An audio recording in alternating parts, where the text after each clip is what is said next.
NHL coach to ever live. Hi, folks. This is Big Al from Discount Diesel Parts.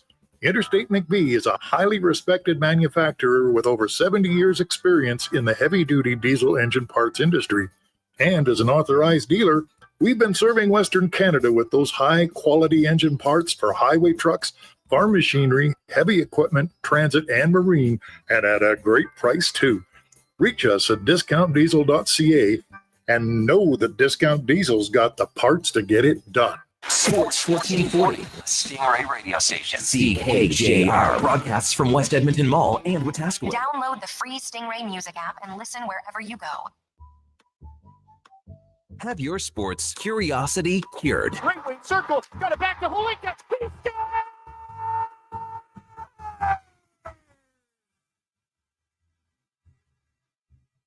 Let it snow! Let it snow! Let it snow! Miroslav Holinka is Mr. Teddy Bear 2025!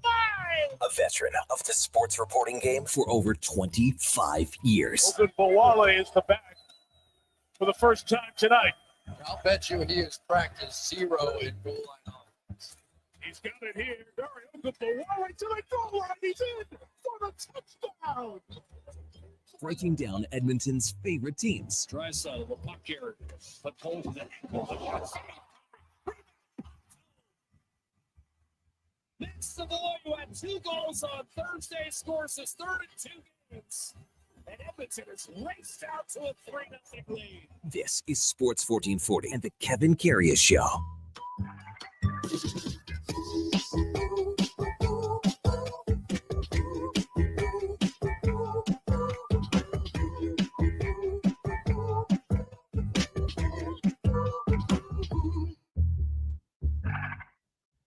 All right, here we go for Sol 558, Tuesday, December the 9th.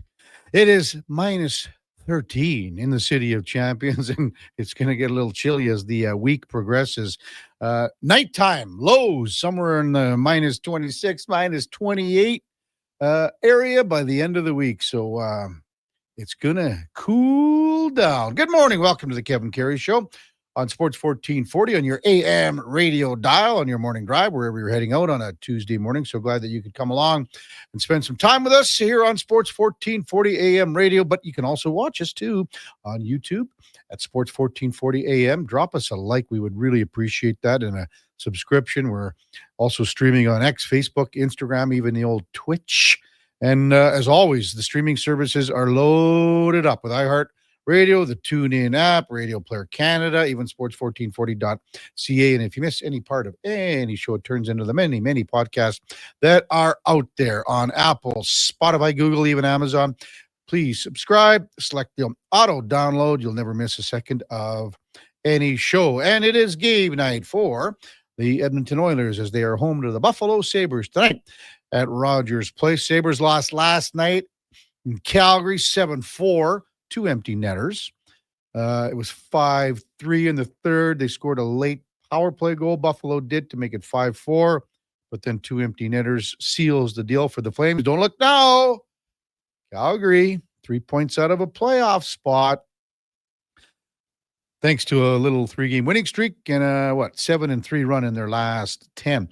You know, Buffalo's penalty kill is the number 3 ranked penalty kill unit in the league. We saw it when the Oilers lost, 5-1 in Buffalo 3 weeks ago. The Sabres PK, very aggressive, forceful, on pucks quickly, didn't allow the Oilers to set up a lot. And that was one of the reasons that the Sabres won that game 5-1, plus the fact that the Oilers didn't show up at all. That had a big part to do with it. Buffalo with that loss, 11-4-4. The Oilers are 13-11-5. You saw that Oilers power play clicking the last couple of games.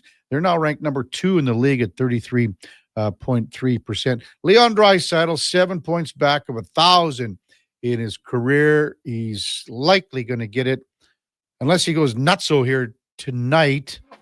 And then Thursday, when Detroit's here, he will crack that 1,000-point plateau on the Oilers' road trip moving forward.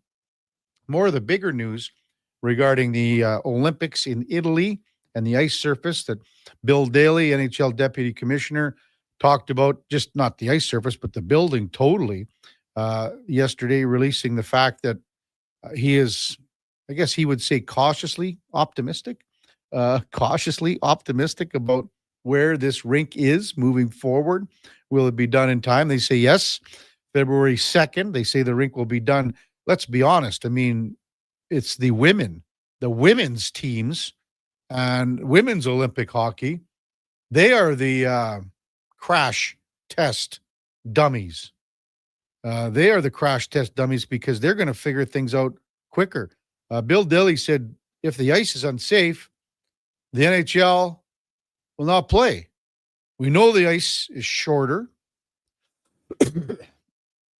It's a tad wider, not much. Shorter by 3 feet and change. Bill Daly also said yesterday that the dimensions will be NHL size for 2030. The IIHF says, wow, it's a couple feet short, no big deal. What's the big deal? That's how bad a relationship the IIHF, the IOC, and the NHL have. It's toxic. They hate each other's guts. It's that simple. And the funniest part about all is that Bill Daly said yesterday, he was asked, when did you find out about the shorter ice surface? He goes, last week. We've only been talking about this for years. It's crazy. It's funny. It's hilarious. NFL last night. The Duke comes out with a big pick. The Chargers win 22-19 over Philly. Eagles leaking. You have to give credit to Justin Herbert. Man, the guy's playing with a broken wrist or whatever and put that kind of working man's cast on it. He got beat up last night and he just kept going. He kept running the ball. He kept darting in and out. He wasn't sliding until the very last second. He was picking up first downs. He led that team. He willed that team to a victory. Where on the other side of the coin, the Eagles, they probably lost the game more than the Chargers won the game. And isn't it something when you get a guy like A.J. Brown who spouts off, talks about things all the time. Oh, I'm not getting the ball enough. I wish I could get the ball more. And then, late in the game, Jalen Hurts throws a dime in there, perfectly thrown ball into the end zone for a touchdown. A.J. Brown drops it. Also had a drop over the middle. Still had 100 yards receiving a ballpark, but 2 massive drops. So isn't it funny how it works? Karma. So you can't not spout off to the media, social media, posts, and then when it comes down to it and the game's in your hands and you have the opportunity, a chance to make a touchdown, possibly a game-winning touchdown, and it's right in your bucket, and you drop it. Jalen Hurts, that was an unlucky game for fantasy guys. I don't know if there's ever been a -4 on a fantasy play. Hurts had 4 interceptions. A couple weren't his fault for sure, obviously. Had the fumble loss, so he threw the INT. Then there's a fumble. Then Hurts fumbles. So it's a -4 on that play. Unreal. The bigger news, maybe if you want to talk about it too, yesterday in the NFL, all of a sudden the whispers of Phil Rivers, 44 years old, worked out with Indy last night because of their quarterback situation with Daniel Jones, Riley Leonard out. And Phil Rivers says, yeah, you know what? I can get off the couch and I can throw some balls for you, Colts. I can throw some balls. How can there not be another quarterback around anywhere? Like, there's got to be a quarterback somewhere. Anyway, Phil Rivers worked out yesterday. We'll see if he signs. Maybe they didn't like the workout, but there were reports from Adam Schefter this morning that he had some zip on the ball. 44 years old. Tom Brady, he won a Super Bowl in 2022 at the age of what? 45, 44? Some of these guys have the opportunity to still play at a high level when they are into their 40s. George Blanda was the oldest, played at 48 years old in 1975. Brady did it in 45. At 45 years old, I think he was a little less. I think they won the Super Bowl a year or two earlier. I can't remember now, but Steve DeBerg was 44. Everyone knows Warren Moon. He played with the Chiefs at 44. And Doug Flutie was with the Patriots at 43. Aaron Rodgers is 42. If Phil Rivers comes in here, all of a sudden Aaron Rodgers is not the oldest player in the league. Let's welcome in the Duke of Delburne on a Tuesday morning. Duke, what did you think when you heard of that? Phil Rivers all of a sudden coming off the couch, Duke. I kind of just rolled my eyes, to be honest with you, because how is this the best available option? There's got to be quarterbacks out there. Like what are we talking about? He hasn't played in 5 seasons. Come on. I don't know. It's like there has to be someone that played in college. Like think of all the Kurt Warners out there. Like back in the day, right? Yeah. You know, every team has a practice roster full of guys, and sure, if they were any good, they wouldn't be on a practice roster. But Phil Rivers is 45 years old, hasn't played in 5 years. And let's not forget how Phil Rivers looked his last year or two, even in the NFL, right? When he played for these Colts, it was not pretty. I just can't, what's the daughter's name now that's on the sidelines? Caroline or Caroline? No. Ursay? It's Gordon. Right? Ursay Gordon. Yeah. Starts with a K. I can't remember her first name off the top. Like, you think she's sitting on the sidelines going, "Hey, what are you guys thinking? You think we? Do you think we should get back? Phil Rivers out here? How is there not some sort of just handshake agreement made between Mrs. Ursay Gordon and the Mr. Brown of the Bengals that says, "All right, Joe Flacco, you're cut. Go sign with the Colts." Like it has. They're both in the AFC. There's a chance they both make the playoffs. It's very slim. Why could that not just happen? The Riggs text in Rivers is probably still in better shape than Richardson. It's a fair point. Who pulled himself last year, right? Yeah. And that kind of complicates all this too, right? Because Richardson's supposed to be there waiting, but he's got an orbital fracture. He's been out for a while. He's still in the IR. He can't play. They don't trust Riley Leonard, which understandably so. They still want to make the playoffs. This is a team that was in first place in the entirety of the NFC just a couple weeks ago. And now here they are outside the playoff picture.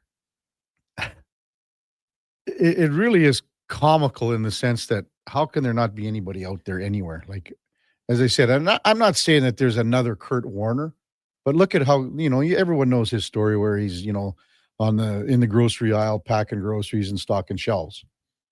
There has to be someone from last year that played college football that is still somewhere, like doing something. Man, give Trey Ford a call for Pete's sake. Text 833-401-1440. The J-Dog texts in. Big day today, KK. The CFL schedule is out. He says 9 a.m. Is it 11 or 9, Duke? Do you know? It could be 9. If it's 11, maybe you're thinking Eastern. I don't know. How many Thursday and Sunday games are we getting next season? And he's laughing because everyone knows that I hate Thursday night games here in Edmonton, and we hate I hate them. I don't know. I know 2 people that like the Sunday night games. That's it. Murray McCourt and his wife, and 3 people and his kid, Luke. That's it. 833-401-1440. The hockey situation for Italy, Duke, and should mention too, it's the Board of Governors are meeting in Colorado Springs. Is that where it is? So there'll be a lot more coming out on that today. There's a situation where you'll hear much more information, I would imagine.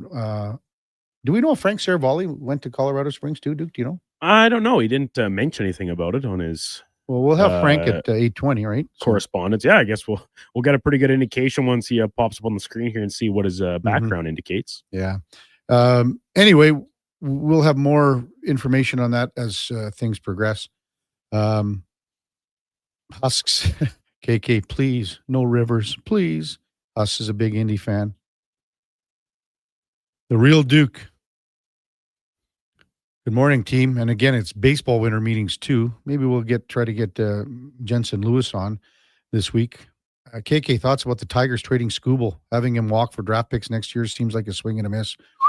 Well, that's something we'll talk about maybe as the morning progresses. That kind of came out of nowhere to me here, Real Duke. Not the fact that they were thinking about moving Skubal, but the fact that we were talking more hockey and football. So we'll address that as the morning progresses. Corey says, imagine if North America made the soccer pitch 8 feet shorter for the World Cup. FIFA would be crying. Well, we said this all for the last 2 weeks, Corey. Imagine, because we use the Olympics, not World Cup, if they made the basketball court 2 feet shorter. People would be up in arms over that. Coming up on the big program, we'll preview tonight's Buffalo Oilers game from a Sabres perspective with Paul Hamilton from WGR 550 in Buffalo. We'll have our double barrel hockey insiders at 8 o'clock and 8:20 with Mark Spector from Rogers Sportsnet. And then Frank Saravalli from Frankly Hockey and Victory Plus Television. And we'll see if Frank is at the meetings in Colorado Springs. Hey, Lorianne Munzer, it's been a month. She's been on holidays. Oh, well, we'll talk about her holiday and everything else with Lorianne at 8:40. She's back in the saddle. James Nichols from New Jersey Hockey Now. We'll check in at 9:20. Lots of stuff talking about, the Devils trying to get the possibility, sniffing. It's getting more and more about Quinn Hughes because of what's going on in Vancouver. But he's still got another year and a half on his contract.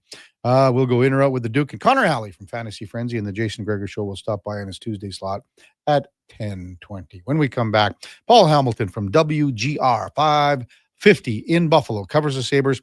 He's our leadoff man here on a Tuesday morning. It's the Kevin Carey Show with the Duke of Delburne and Josh Fenwick on Sports 1440. We're also streaming on YouTube, X, Facebook, Instagram, and Twitch. Mr. Rooter decorates a gingerbread house. Wow. What did you do here, Mr. Rooter? Well, we've got a Jube Jube toilet, complete with an icing-based wax seal. The main water line is licorice, red for hot, black for cold. You got your standard marshmallow hot water tank and a candy cane sewer line. And on the outside, candy corn hose pips. Disgusting, but they get the job done. To have your Yule clogs fixed, trust one plumber, Mr. Rooter. At GS Construction, we focus on building a culture of collaboration, innovation, and respect. Our teams work together, supporting one another and striving towards shared goals. We're committed to creating a work environment that empowers individuals, values teamwork, and ensures everyone feels respected and safe. With decades of experience in the field, GS Construction prioritizes our people, our culture, and safety. This is what makes us unique. To find out more, go to gsconstruction.ca. Hi, Mike here from Northgate Chevrolet Buick GMC. It's not lost on me that this radio ad competes with a lot of other dealerships on the air. So what sets us apart? Honesty. At Northgate, we believe in giving you the very best price we can with the most value possible. We aren't giving away free trips or paying off your credit cards, but it is my promise you will get exactly what you paid for every time. Stop in and see us today, 13215 97th Street, or visit us online at northgategm.com.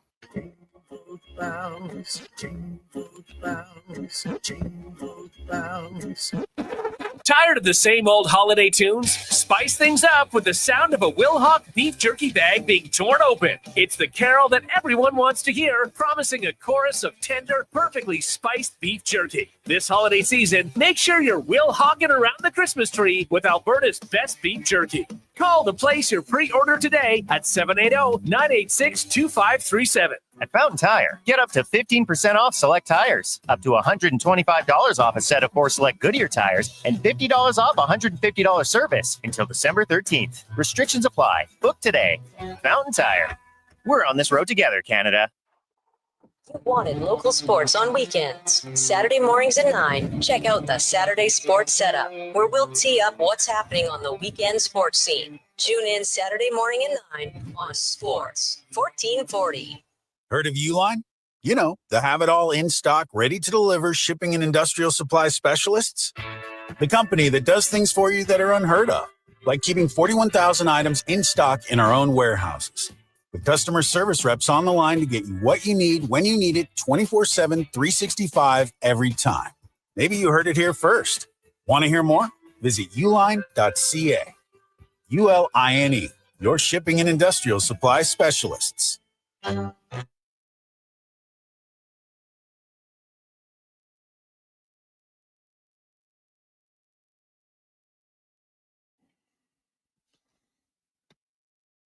Portions of this hour brought to you by Nectar.io. Learn more about how we can help your business automate processes, streamline operations, and save money at Nectar.io. Nectar.io, your business made better. Have your sports curiosity cured with the Kevin Karius Show. This is Sports 1440.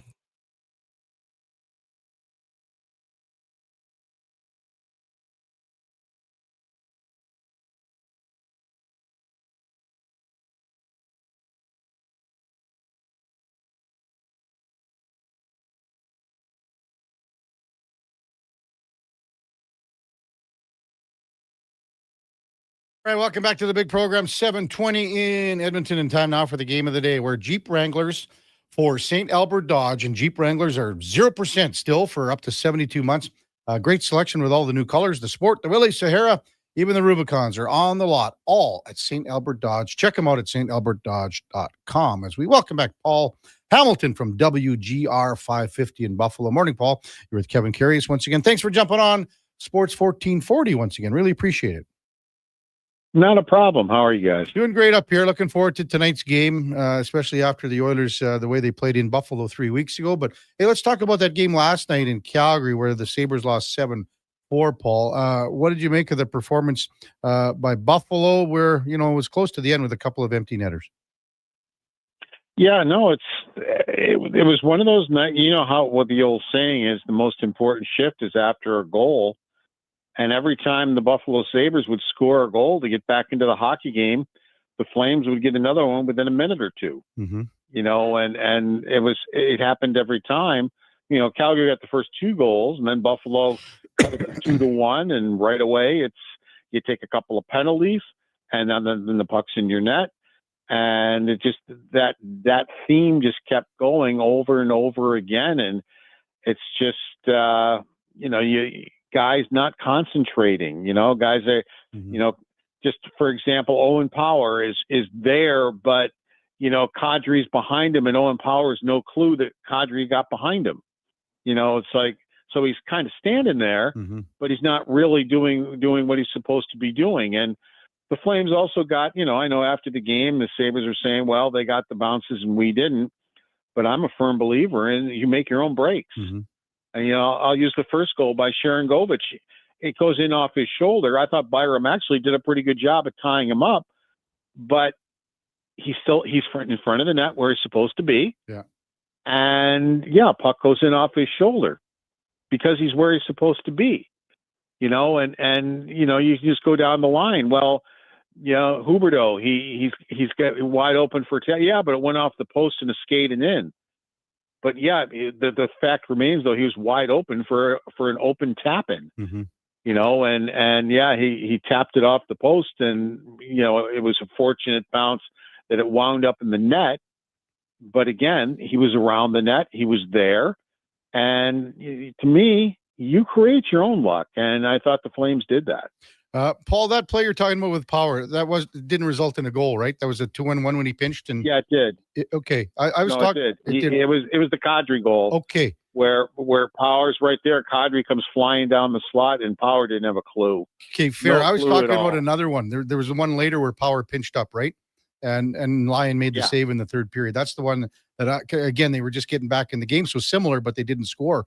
Where are you at with Owen Power here, Paul? Where are you at with Owen Power? How he's been playing? We're waiting. Seems to be waiting. He's still a young guy at 22, but, obviously had the good pedigree coming in. Well, you've got a number 1 overall pick in Power and a number 4 overall pick in Bo Byram, and they're regressing. They're getting worse. Wow. I mean, right now they've got 4 defensemen who are just awful, and those are 2 of the 4. And you can't have that. And Lindy Ruff's been around now in his second term for over 100 games, and he was talking about at the end of last year how he failed the fans, and he overestimated some of the players, and he goes, that's on him. And he was extremely upset at himself. So he was saying, we have to be a better team defensively, is how he put it.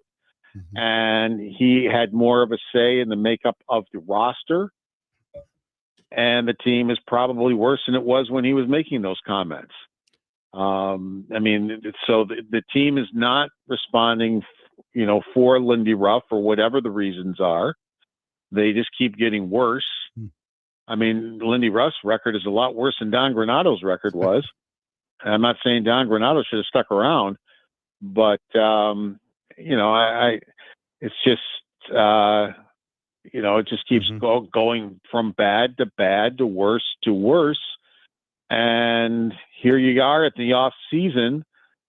They tell the owner, well, look at how good we were at the end of the year. Well, yeah, you were when there was no pressure on, and you finally got yourself out of the cellar of the league. But who was your goaltender when Lindy Ruff decided we're just going to play games and we'll put the guy in for the best guy to win us a hockey game? It wasn't Ukko-Pekka Luukkonen. It was James Reimer, your 37-year-old goaltender who has no future with the team. He was the guy that kept running in. They kept putting in the net to let a team win hockey games that has no pressure on them to win hockey games. So now the owner's like, well, look at what the team did at the end of the year. They're going to pick up right where they left off. That's not how it works. There were no changes to the coaching staff at all.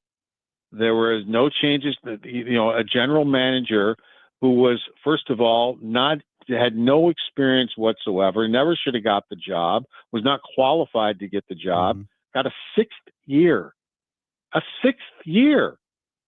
How does a guy, when a team hasn't made the playoffs for 14 years, how does a guy last 6 years on a team that's worse now than it was when he took over? I have no answers for it. I don't get it. It's because the owner swallows what he hears from this guy, because the owner wants to be heard. When Jason Botterill got fired, the reason given by Terry Pegula, which, by the way, was the last time he spoke with the media, was, well, we don't feel we're being heard. Well, Kevin Adams will listen. Kevin Adams will send in clips of players before they draft them, because Terry Pegula fancies himself as a hockey guy. And if you had an actual NHL GM, then they're not going to put up with that. I mean, they're going to say, look, you hired me to do a job. I'll let you know when I'm going to make a trade, but I'm not going to sit here and beg you for permission to make a trade. A decent GM's not going to operate that way. But here, your hockey department and your GM's here for his sixth year. No changes whatsoever in your coaching staff, and you expected things to be different. Nah, that's good stuff here, Paul. I mean, so what has to change? Like, is it a total house cleaning? Like, so do you get rid of Kevin Adams? You get rid of Lindy Ruff? As you said, you don't even have an answer here. Yeah. I mean, I don't know why. I mean, and the Sabres will say it's injuries. Yeah, kind of. But also with these injuries, you got to stay close. And there have been games where the Edmonton Oilers game, you watched one where the Sabres played very well. They had injuries then too, but at the end of the day, you have a hockey team that has not won more than 2 games in a row. And here we are in the middle of December. Every team in the NHL probably has a 3, 4, 5 game winning streak. If you're a good team, you probably have a couple of 6, 7 game winning streaks. This team has not won 3 games in a row yet. and then they're wondering how they're out of the playoffs before American Thanksgiving. I mean, I don't know why they're wondering it, but it just boggles my mind. And they do have a guy, Jarmo Kekalainen, who used to be a general manager with the Columbus Blue Jackets. They did bring him in the offseason to try to help Kevin Adams out. I don't know exactly what he's saying to Kevin Adams or what he's doing to help him out, but you do have a guy who's been a general manager in your organization now for the last 10 seasons with Columbus. So, if you did want to make a move, you at least got a guy who's done the job before. I mean, the Buffalo Sabres have been in the league since 1970. You know how many GMs they've hired in their existence that have had NHL GM experience? 2. One is their first general manager, Punch Imlach, who was the GM of the Toronto Maple Leafs. And the other was Scotty Bowman, who was the GM of the St. Louis Blues in expansion. That's it. No other GM that the Sabres have hired has any NHL GM experience in their history. This is amazing stuff. Good stuff, Paul. Paul Hamilton from WGR 550 in Buffalo. It's the Oilers and Sabres tonight. Buffalo lost last night 7-4 in Calgary. As far as what's going to happen here moving up to the trade deadline, every team in the league wants Tage Thompson. Every team would love to have him. Alex Tuck, as you know, just has the 1 year left after this year, becomes a UFA next year. More of a rental, if you want to call it, I guess. What's the thought process? What's the path that gets taken here, Paul? Well, it's up to those players if they want to be moved. Now, and here's the next thing. All right, Kevyn Adams is the last year of his contract. Are they really going to renew his contract? Mm-hmm. So do you want Kevyn Adams making these moves? Is that the guy you want making these moves at the trade deadline if you're not planning on bringing him back? Mm-hmm. I think the players need clarity. They need to know. I mean, we're sitting here. It's rather obvious to us. It has to be obvious to the people in that room. They got to be scratching their head going, well, how is this guy still here? You know? And if that guy's still here, then yeah, they probably all want out. And then the Sabres are back to square one again. But if they finally make a move in that direction, and there's another direction that this team is going in, because these guys want to win in Buffalo. Mm-hmm. They want to be part of the answer, but they're not going to sit here and spin their wheels. I mean, Tage Thompson for how many years? 7 years. Darlene they've been here for half the drought now, 14 years and no playoffs. Mm-hmm. They want to be in the playoffs, and they're not going to just keep sitting here, watching the same thing happen over and over again. So if there is a move finally made, I mean, I'm astounded, as you can tell, that it hasn't happened yet. It didn't happen in the off season. But how is Kevyn Adams going to be the guy at the trade deadline making your moves if he doesn't get a contract extension? And why would he get a contract extension after you haven't made the playoffs now for 15 straight years? So I think you got to make a move there before you decide what you're going to do with the players. And do they want to leave, or do they want to stay and be part of the solution? I think if you make a move as the GM and put the organization in a different direction, maybe you won't have a mass exodus of players. Mm-hmm. Well, you've known Lindy Ruff a long time, Paul. Is he the right? Like, he's an Edmonton guy from Warburg here, just outside Edmonton, as you know. Is he the right guy to turn this around? I mean, beloved in Buffalo. Is he the right guy at this stage? Yeah, he was beloved in Buffalo, and after 16 years, lost his job, and I think rightfully so at the time. That's kind of when it started. I mean, this all started way back when, on the same day of free agency, on July 1st, Danny Briere and Chris Drury walked out the door. That's when this started, mm-hmm. and it hasn't gotten any better ever since. I mean, that was a long time ago, And no, I wasn't real enthusiastic when they brought him back, and I think Lindy Ruff's a great guy. I have a good relationship, working relationship with him as far as media and coach. But the results tell us he's not the right coach. These players are not responding to him. You have, as I said, 2 young defensemen who are regressing badly. You have Tage Thompson. Your best players are not your best players night in and night out. I mean, look at the numbers of Tage Thompson and Alex Tuck. I mean, they both scored a goal last night finally after being in slumps. but they were like -4 and -3. They were on the ice for a lot of Calgary goals against, and that's the way it's been going. So for whatever the reason is, this team is not responding to Lindy Ruff, who now has been here for over 100 games, and they seem to be getting worse, not better. And so whether it's his fault or not, I think it's his fault that he didn't make any changes on the coaching staff, just brought back the same group. I mean, tell me what goaltender has gotten better under goalie coach Mike Bales. Linus Allmark, after he left, there's one. But they're all back. So, and that's on Lindy Ruff. And Lindy Ruff had more of a say in how the roster was going to be constructed this year. And they're supposed to be harder to play against, and they're supposed to be better defensively, and neither has happened. I said when the Oilers lost in Buffalo, what was it, Monday, November the 17th.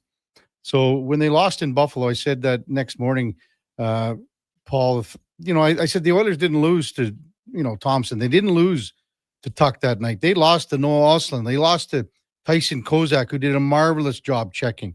They lost to Beck Mallenstein. They lost to Josh Dunn. They lost to Isaac Rosen. They lost to Colton Ellis that night. What happened? Yep. What happened after that night? It seemed like, there could be a little traction gain. What happened after that night? That's the thing. And that's why I'm not buying the injury excuse, because they could play a game like that. They had injuries that game too. You're talking about players who are up because of injury. And quite honestly, you've seen Connor McDavid play a lot more games than I have. That was the worst game I've ever seen Connor McDavid play. They did a phenomenal job against him. Yeah. They bracketed him, and they didn't let him get going. So he always had a saber or two right with him in his face. The best play he made all night was off the opening faceoff. And they went down. If you recall, Zach Hyman in the first 5 seconds of the game had a glorious chance to score. And Ellis made a big save there. And that was it for McDavid. Yeah. I mean, he was bottled up the rest of the night. And he was so frustrated by the end of the night, he actually was the one that made the drop pass to Tage Thompson, who scored in the empty net. And I remember afterwards thinking to myself, wow, they did a phenomenal job on Connor McDavid in that game, that he did not hurt them really at all. And if you're going to beat the Oilers, that's kind of what you have to do. You got to kind of take him away. And they did a really good job of that. And some of the guys you're talking about were out against him for a lot of the game. Mallenstein and those guys. They were the guys that were out there against him doing the job. But they don't do the job enough. And that's the problem. You win 2, then you lose 4. And you win 2, lose 2. Win 2, lose 2. Win 2, lose 5. And it's they have 3 goaltenders. Why? This is on the GM again. Yeah. So it is unworkable. And Lindy Ruff has talked about this. It's unworkable for him. It's unworkable for the goaltenders. And none of the goaltenders get on a roll. So they don't even know yet who their number 1 goaltender is, because they haven't given any of the 3 enough of a time to get into the net. Every time one of them has a bad game, Lindy Ruff pulls them out and the next guy goes in. So nobody gets a chance to go and get on a roll in goal. And here they are in December, and they have no idea who their number 1 goaltender is. UPL gets the hook last night, Paul. Alex Lyon comes in, doesn't give up a goal in the third. We talked about Colton Ellis the last time the Oilers played. So who starts tonight? My guess would be Luukkonen wasn't going to start the back-to-back. So my guess is it's going to be Colton Ellis after the game he played against the Oilers in Buffalo. That would only make sense. So my educated guess would be Colton Ellis would be in goal, especially coming off the game he had against the Oilers. Wow. Well, Paul, we've had some great comments from our text line saying that this guy tells it like it is. Really appreciate your insight with the Sabres. I can't imagine how tough it's been to cover this team for a guy like you that's been around. It's just, I mean, we had when the team goes goes bad for a couple of weeks, the sky's falling. There, it's been 14 years, like you say. Yeah, I feel bad for the fans of Buffalo is what I feel bad for. Yeah. I mean, and this team gets upset because they make a mistake and all of a sudden the fans are on them. It's like, well, I understand that you guys as players weren't here for all 14 years, but you have to understand these fans have been here for all 14 years and they're tired of watching this hockey. And it's you got to be better. And so that's part of the problem too, is like, well, why are they booing us? Yeah. Well, they're really booing the last 14 years. You have to understand, what it's been like for these fans. Mm-hmm. Great stuff, Paul. Thanks for coming on again. Enjoy tonight's tilt, and we'll talk soon. Okay, take care. That's Paul Hamilton, WGR 550 in Buffalo, in the game of the day for St. Albert Dodge, where the Jeep Wrangler 1500s have 0% financing for up to 72 months. Check them out at stalbertdodge.com. Text 833-401-1440. Atticus says, I love this guy. Straight shooter. Tells it like it is. Slurpy Sean. I can't really tell, but it sounds like this guy is pretty high on the Sabres. LOL. Husks. Oh, that was still about Rivers. Sorry, Husks. Man, oh man. We've had Paul on many times, and I couldn't imagine. Could you imagine covering a team for 14 years that is so inept that they can't get out of their own way? And I think I asked Paul the last time about the Pagulas. Like, it's like, okay, they care about the Bills, but the Sabres, they're just there. They're just there. Yes, they own the team, but it's all Bills. It's all Bills. Maybe you should get a job at WGR 550, Duke, in Buffalo. See what it would be like for 14 years there.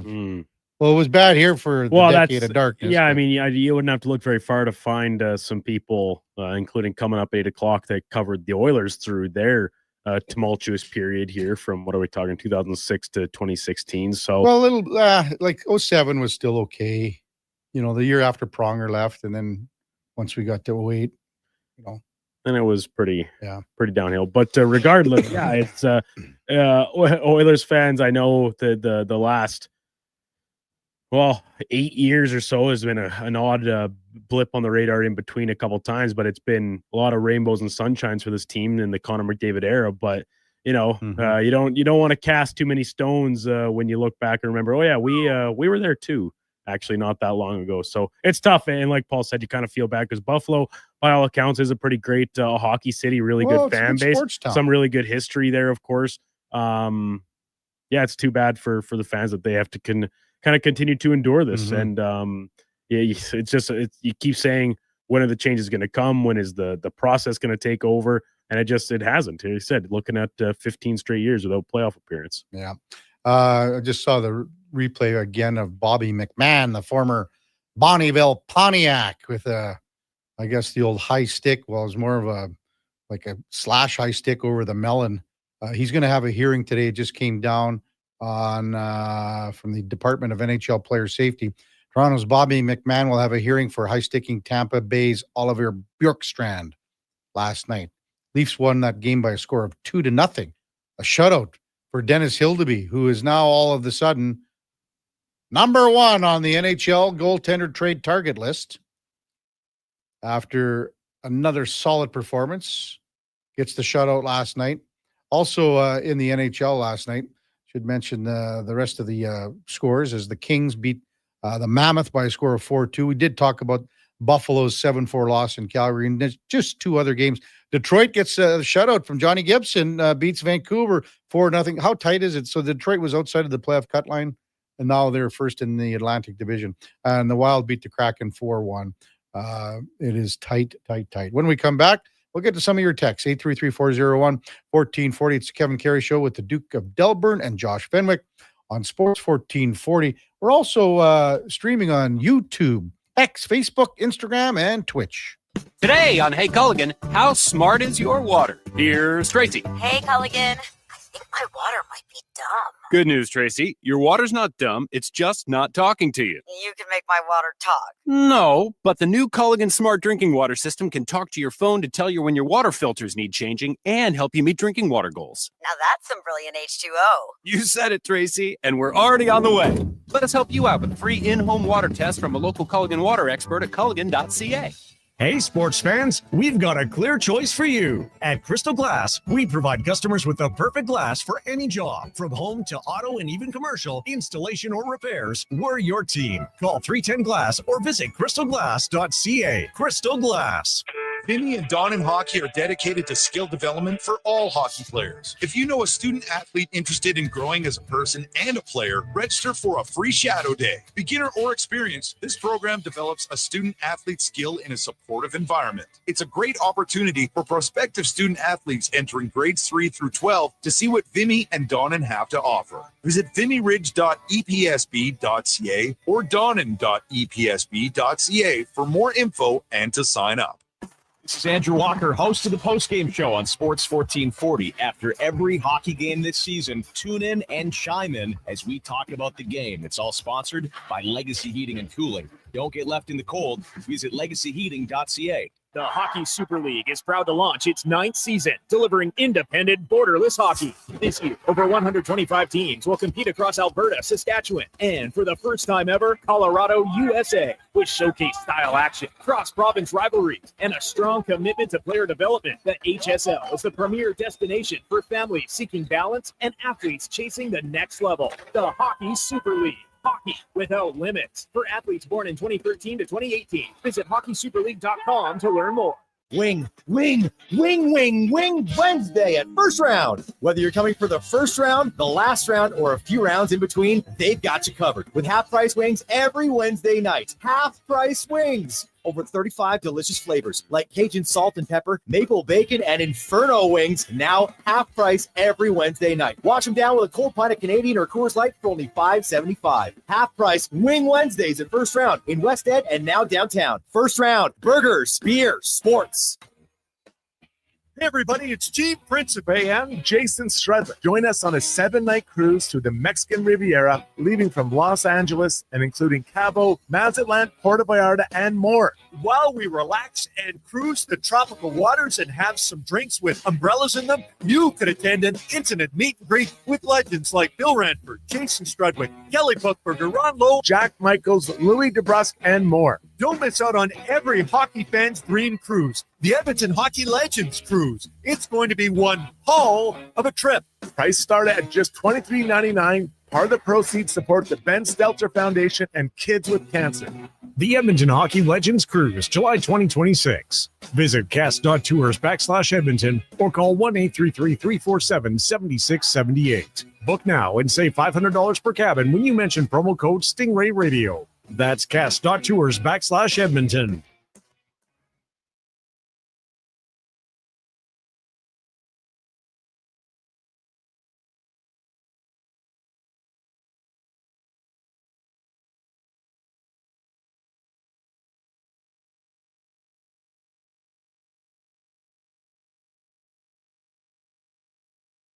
Just in time for the morning skate. This is the Kevin Karius Show on Sports 1440.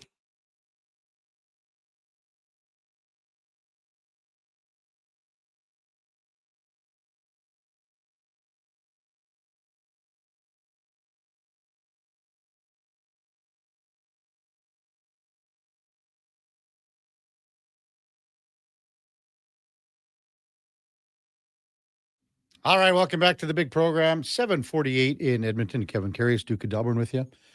Along with Josh Fenwick on your AM radio dial, Sports 1440. We're also streaming on YouTube, X, Facebook, Instagram, and Twitch. I had a couple just questions and texts regarding the Pegulas. They have only owned the Bills for just over a decade, and they bought it for $1.4 billion. After Ralph Wilson passed away. Do you know who else was up sniffing around, Duke, to buy the Buffalo Bills back in 2014? Jim Balsillie. Jim Balsillie. Donald Trump. No. Yeah. The old Trumper and another old rock and roller. I believe John Bon Jovi. Really? Was sniffing around. How interesting. I don't know when exactly he bought the Sabres. I'll check that right now. I believe it was after, obviously, right? Just, I think. No, it's before 2011. Sorry. Okay. He paid $189 million for that team. So it was 3 years prior. From Tom Golisano, a little mafia action there, eh, Duke? But do you kind of? I always get the feeling whenever I think and I see the Pagulas at a Bills game or whatever, it's like the Sabres are the redheaded stepsister. You know what I mean? Well, I think there's some probably validity to that, and how can it not be the same? The Bills have had success, so you want to put your kind of stock behind them, put them on the front burner, give them more attention. But at the same time, like Paul told us, Pagula clearly still fancies himself a hockey guy. He wants things run by him. He wants to be in on the decision-making process, even if he's not necessarily qualified to be so. But it's his money, it's his team. I think being aware of decisions is different than being in on decisions, if that kind of comes across the right way. So henceforth, why Paul thinks that Kevin Adams has kept his job is that he keeps Terry Pagula happy. And it's worked this far. I don't know how much longer it will work for, though, unfortunately. He reminds me of Anthony Molina from Draft Day. Hey? Yeah. What was that little line with Kevin Costner? Just fire me in 10 minutes. Yeah. But just, so he could sewer the team even more. Yeah. But let me do my job for 10 more minutes and then fire me. Sonny Weaver Jr. You like that movie there, Fanny Fenwick? Yeah, he's giving the thumbs up. He likes the Draft Day. It's on all the time, right around the NFL draft. I always like watching. I think I'm pretty sure I've said this on this show before, if not other ones, and I'll stand by it. If that movie did not have the NFL licensing, and they just use like generic team names or whatever, but it was the exact same otherwise, we would consider it one of the worst movies that have ever been made. Think how great Any Given Sunday could have been. Yeah. Get rid of the Sharks. It was Los Angeles Sharks, correct? Right. They had the Knights in there. They had all the stupid, that eyeball thing, the isotopes or whatever they were, remember? Okay. Think if Any Given Sunday had NFL licensing, how, that would have been. Well, it's such a pea brain thing for us as viewers and consumers. And like, we see something we recognize, we automatically like it more. Right? Sure. So like I said, if instead of the Cleveland Browns, Sonny Weaver was the GM and of the Cleveland River Monsters, we'd be like, this movie sucks. Yeah. Because guess what? It really is not a very good movie. It's entertaining. Like it's a you don't have to think too hard type movie, which is they have value in their own right. Imagine, but then it's whoa, NFL logos. That's the Seahawks and it's the Browns and all this. I love this movie. Imagine if Roger Goodell would have been in Any Given Sunday instead of Charlton Heston. Yeah. Because he was the commish, right? Yeah, I think so. And what is his line when what's her name again? Cameron Diaz, right? She was the owner. I believe that woman would eat her young. Leaves that meeting. Oh man. 833-401-1440. Jordy texts in. Wow, things look pretty bleak for Buffalo. We went through that with a decade of despair. But hang in there, Buffalo fans. There is light at the end of the tunnel. Jordy. Well, it was supposed to be at the same time. They thought that they had the Connor McDavid draft lottery. They had the better balls. They had more odds. You still get a pretty damn good pick in Jack Eichel, and you screwed that up. Think about all the guys that have been in Buffalo that have moved on. How many more? So Sam Reinhart, Jack Eichel. Who else has won cups? O'Reilly. It goes on and on. The list is just extensive. Bab says that guy should be hired for manager of the Sabres. IMAX says, I want to send that guy a big hug. Maybe a Sabres fan too. 833-401-1440. Top of the hour, we will check in with Mark Spector and also Frank Saravalli. I'm not sure if Frank is at the winter meetings, if you want to call it that, as far as the Board of Governor meetings go in Colorado Springs. It's today. It concludes tomorrow. Winter Olympics is obviously the big topic. Deputy Commissioner Bill Daly mentioned last night that he's cautiously optimistic. Venues will be completed on time. And again, it's the women's teams. They are the crash test dummies here. They are the ones that are going to see if this is going to work out, if this is going to be a go. When the men's teams get there and start playing, a week later or whatever it is. But it's all about, think about the ice surface. I mean, you're going to have games. You got games going all day. And you're going to have NHL teams playing. You see what happens at World Juniors and things like that, where you're playing 2-3 games on the same surface a day. If that plant can't handle it and they are not up to snuff in everything that needs to be for player safety, they're not playing. Expansion's also on the list of topics to discuss at the Board of Governors meeting, although it's not a big thing. They're also going to be talking about gambling and betting integrity. We've seen some things happen regarding betting and NHL. I mean, Shane Pinto's an example. Exactly. And you see, every second commercial is a gambling site. So it's something that we'll keep an eye on. And we'll talk to Frank Saravalli about that coming up at 8:20. Before all that, time now for a Sports 1440 update brought to you by Nectar.io. Learn more about how we can help your business automate processes, streamline operations, and save money at Nectar.io. That is Nectar.io, your business made better. Here is the Duke. This is the Sports 1440 update.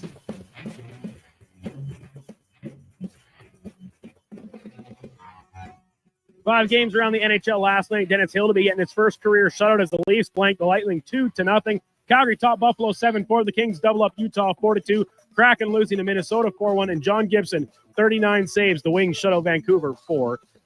Leafs winger Bobby McMahon set to have a hearing with the Department of Player Safety after his high sticking last night on Oliver Bjorkstrand. McMahon was assessed a match penalty on the play. Week 14 in the NFL wrapping up last night in SoCal. Took overtime, but the Chargers take down the Eagles 22-19. Philly quarterback Jalen Hurts with a rough night, throwing 4 interceptions and losing a fumble. In the association, just 3 games. The Pacers beat the Kings 116-105. And Edwards, 40 points, but not enough as the Wolves fall to Phoenix 108-105. And the Spurs just get past the Pelicans 135-132. Coming up in hour 2 of the Kevin Karius Show, we'll be joined by Sportsnet's Mark Spector and Frank Saravalli from Victory Plus TV, as well as Olympic gold medalist Lori Ann Munzer. I'm Brandon Douglas. That's your Sports 1440 update. Sports 1440 in West Edmonton Mall and Wetaskiwin. CKJR is a Stingray radio station. Download the free radio player app and listen wherever you go. Across the province, Albertans are taking their shot on Play Alberta. With casino winners every hour, jackpots worth millions, and revenue that stays in the province, there's never been a better time to sign up. Right now, our listeners can score a $50 free bet when they make a minimum $50 deposit with code Gregor50. That's code Gregor50 for a $50 free bet. Start playing with your game sense today to find out if you're Alberta's next winner.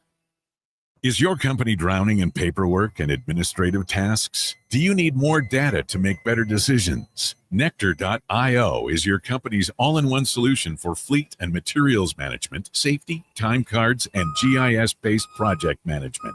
Now is the time to capture and transform field, site, and shop data into boardroom-level business intelligence, all with one login.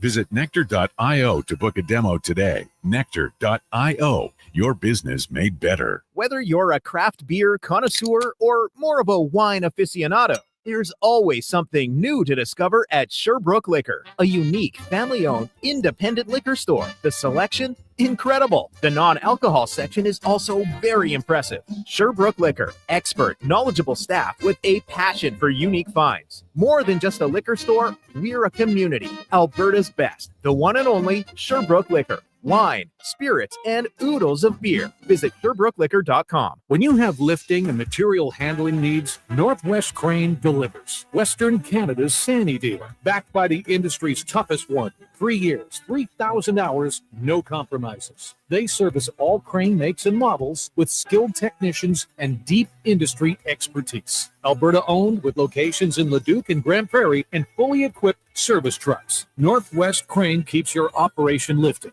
For more information on sales or service, visit northwestcrane.com or call today. After 20 years, Canada's most prestigious international hockey tournament returns. The Penrose Viking Cup, December 28th to January 4th at Encana Arena. Tickets at vikingcup.ca. Brought to you by Sports 1440. Diablo Boots sells only Canadian-made work and biker boots made by Canada West. No American or boots made in China, so no tariffs. All of Diablo's boots have replaceable soles and heels for longer life. Sizes 6 to 14 Triple E. Buy quality, buy Canadian. And support Canada West and Diablo, the two best names in the boot business. So save on boots by Save On Foods. That's Diablo Boots, 3340 Gateway Boulevard on the east side of Save On Foods. Buy Canadian. They're terrific. If you're selling a vehicle, Sherwood Honda really wants to get your goat. We mean greatest offer of all time. Consign with Sherwood Honda, and they can sell your vehicle for you. All breeds, makes, and models, not just Hondas. You can let Sherwood Honda lock horns with those tough negotiators, and you'll reach the interested buyers that flock to Sherwood Honda every day. Sherwood Honda's the goat of selling vehicles, including yours. So someone sure would...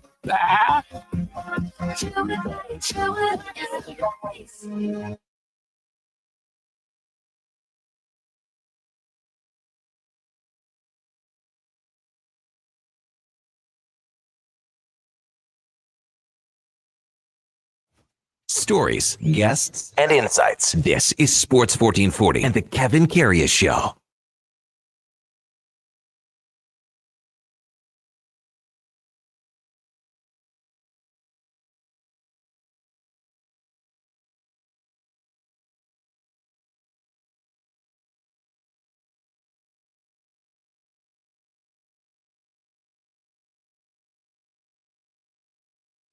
All right, welcome back to the big program. 8 o'clock in Edmonton. Kevin Karius, Duke of Delburne with you.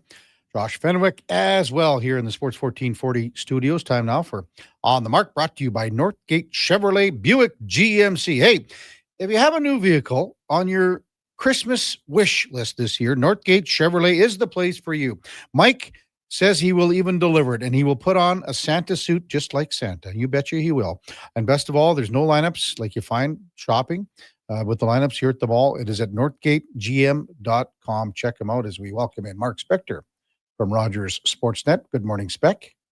Morning, Kev. What's going on in there this morning? Well, I was just thinking, we were talking about Phil Rivers coming back, possibly. There's hope for you, Spec. There's still hope for you at the red old age of 60. Yeah. Yeah, maybe there's a Sunburst League team out there that needs some fielding practice. Do you imagine? Well, you know what? You could now. When you go and play, in hockey right now, I'm getting close to. They do it on your next birthday too. So, next year I'll be able to play in the over 60. So now, and they have tournaments. There's some really good players, obviously, still at that age. Do they have like the Sunburst? What is it 60? Is it 55? What is it? Well, there's a league in Edmonton. I think they call it it's referred to as Twilight Ball, and I think you got to be over 30 to play. Oh, but there was always the odd guy in that league that was 60, and it was awesome that the guy's still playing. Most of us were broke. I can't play ball. My arm's done. I couldn't throw baseball from short to first anymore. But there's always a few guys that play. And I know they go to tournaments. There's tournaments in Arizona and Vegas and places like hardball tournaments. Yeah. And there's some really good players still down there who are still throwing the ball in the 90s. Yeah. So it's out of my league, but guys do it and they enjoy it. Well, and you got to have a couple pitchers. That's all you need. Everyone else can get the job done wherever. The catcher.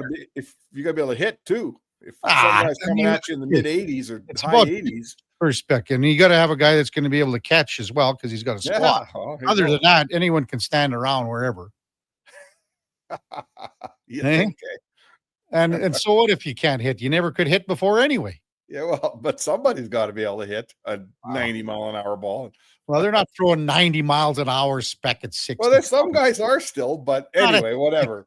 It's these are, there's lots of old former pros that play in those tournaments, and guys played college ball, and guys like Bill Spaceman Lee went and played in those tournaments for a long time. And I guess they're a ton of fun. They do them in places like Vegas and, Arizona. So guys play a game of golf, but I don't know, man.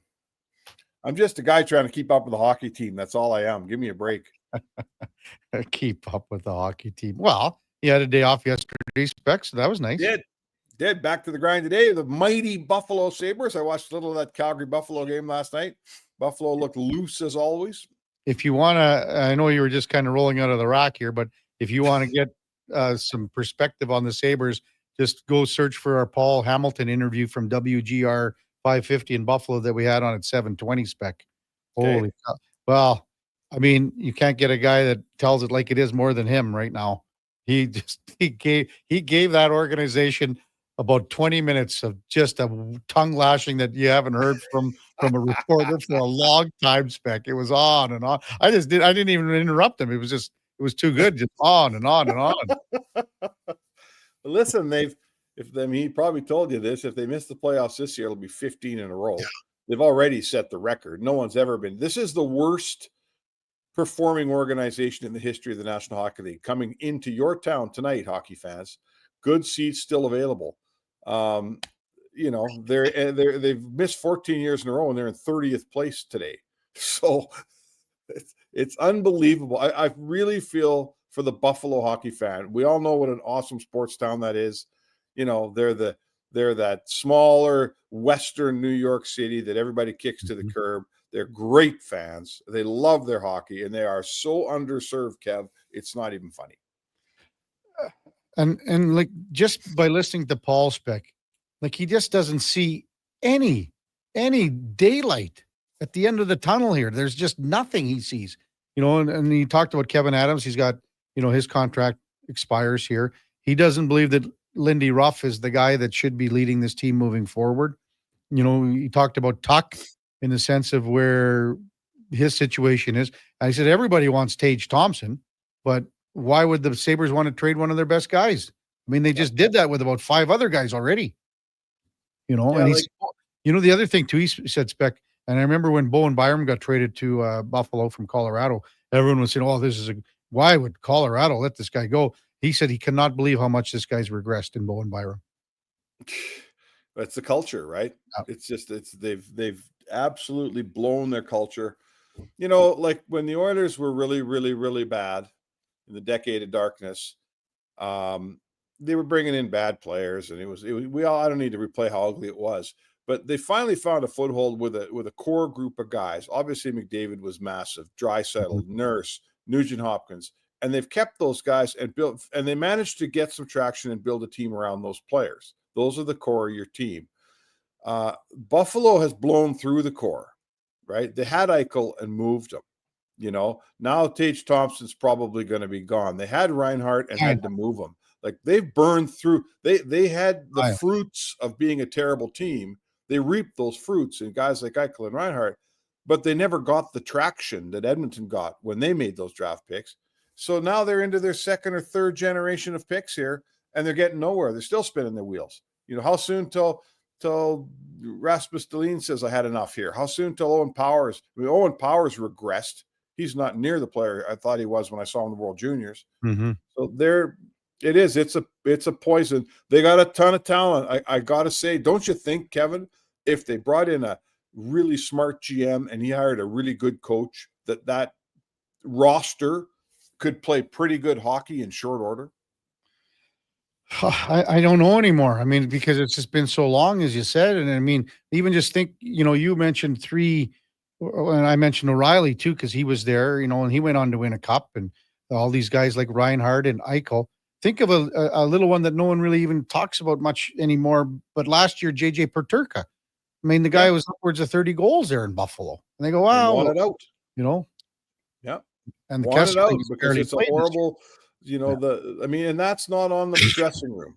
Mm-hmm. Culture is on the, the organization. They've failed, right? They failed in installing the right people to build a proper culture that gets some traction, where people believe they can win, where players are doing the right thing. They've totally failed. And that's absolutely on the general managers, more so than anything. And then the coach, and ownership, of course, but I don't know how.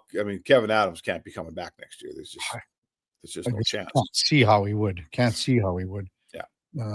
Mark Spector with us on Sports 1440. So, I mean, we're looking for the Oilers a couple weeks away for some key guys in Roslovic, most notably Roslovic, because he was so good before he was injured.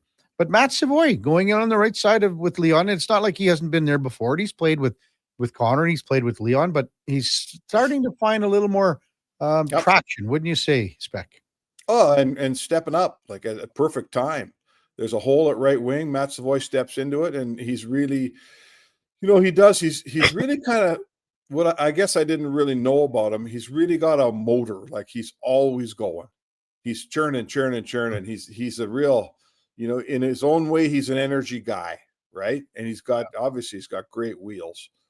And he's he's an excellent complementary player to a really good centerman. And, I don't how would I say? As long as he's keeping his head above water, which he clearly is, he's playing well with Leon Draisaitl.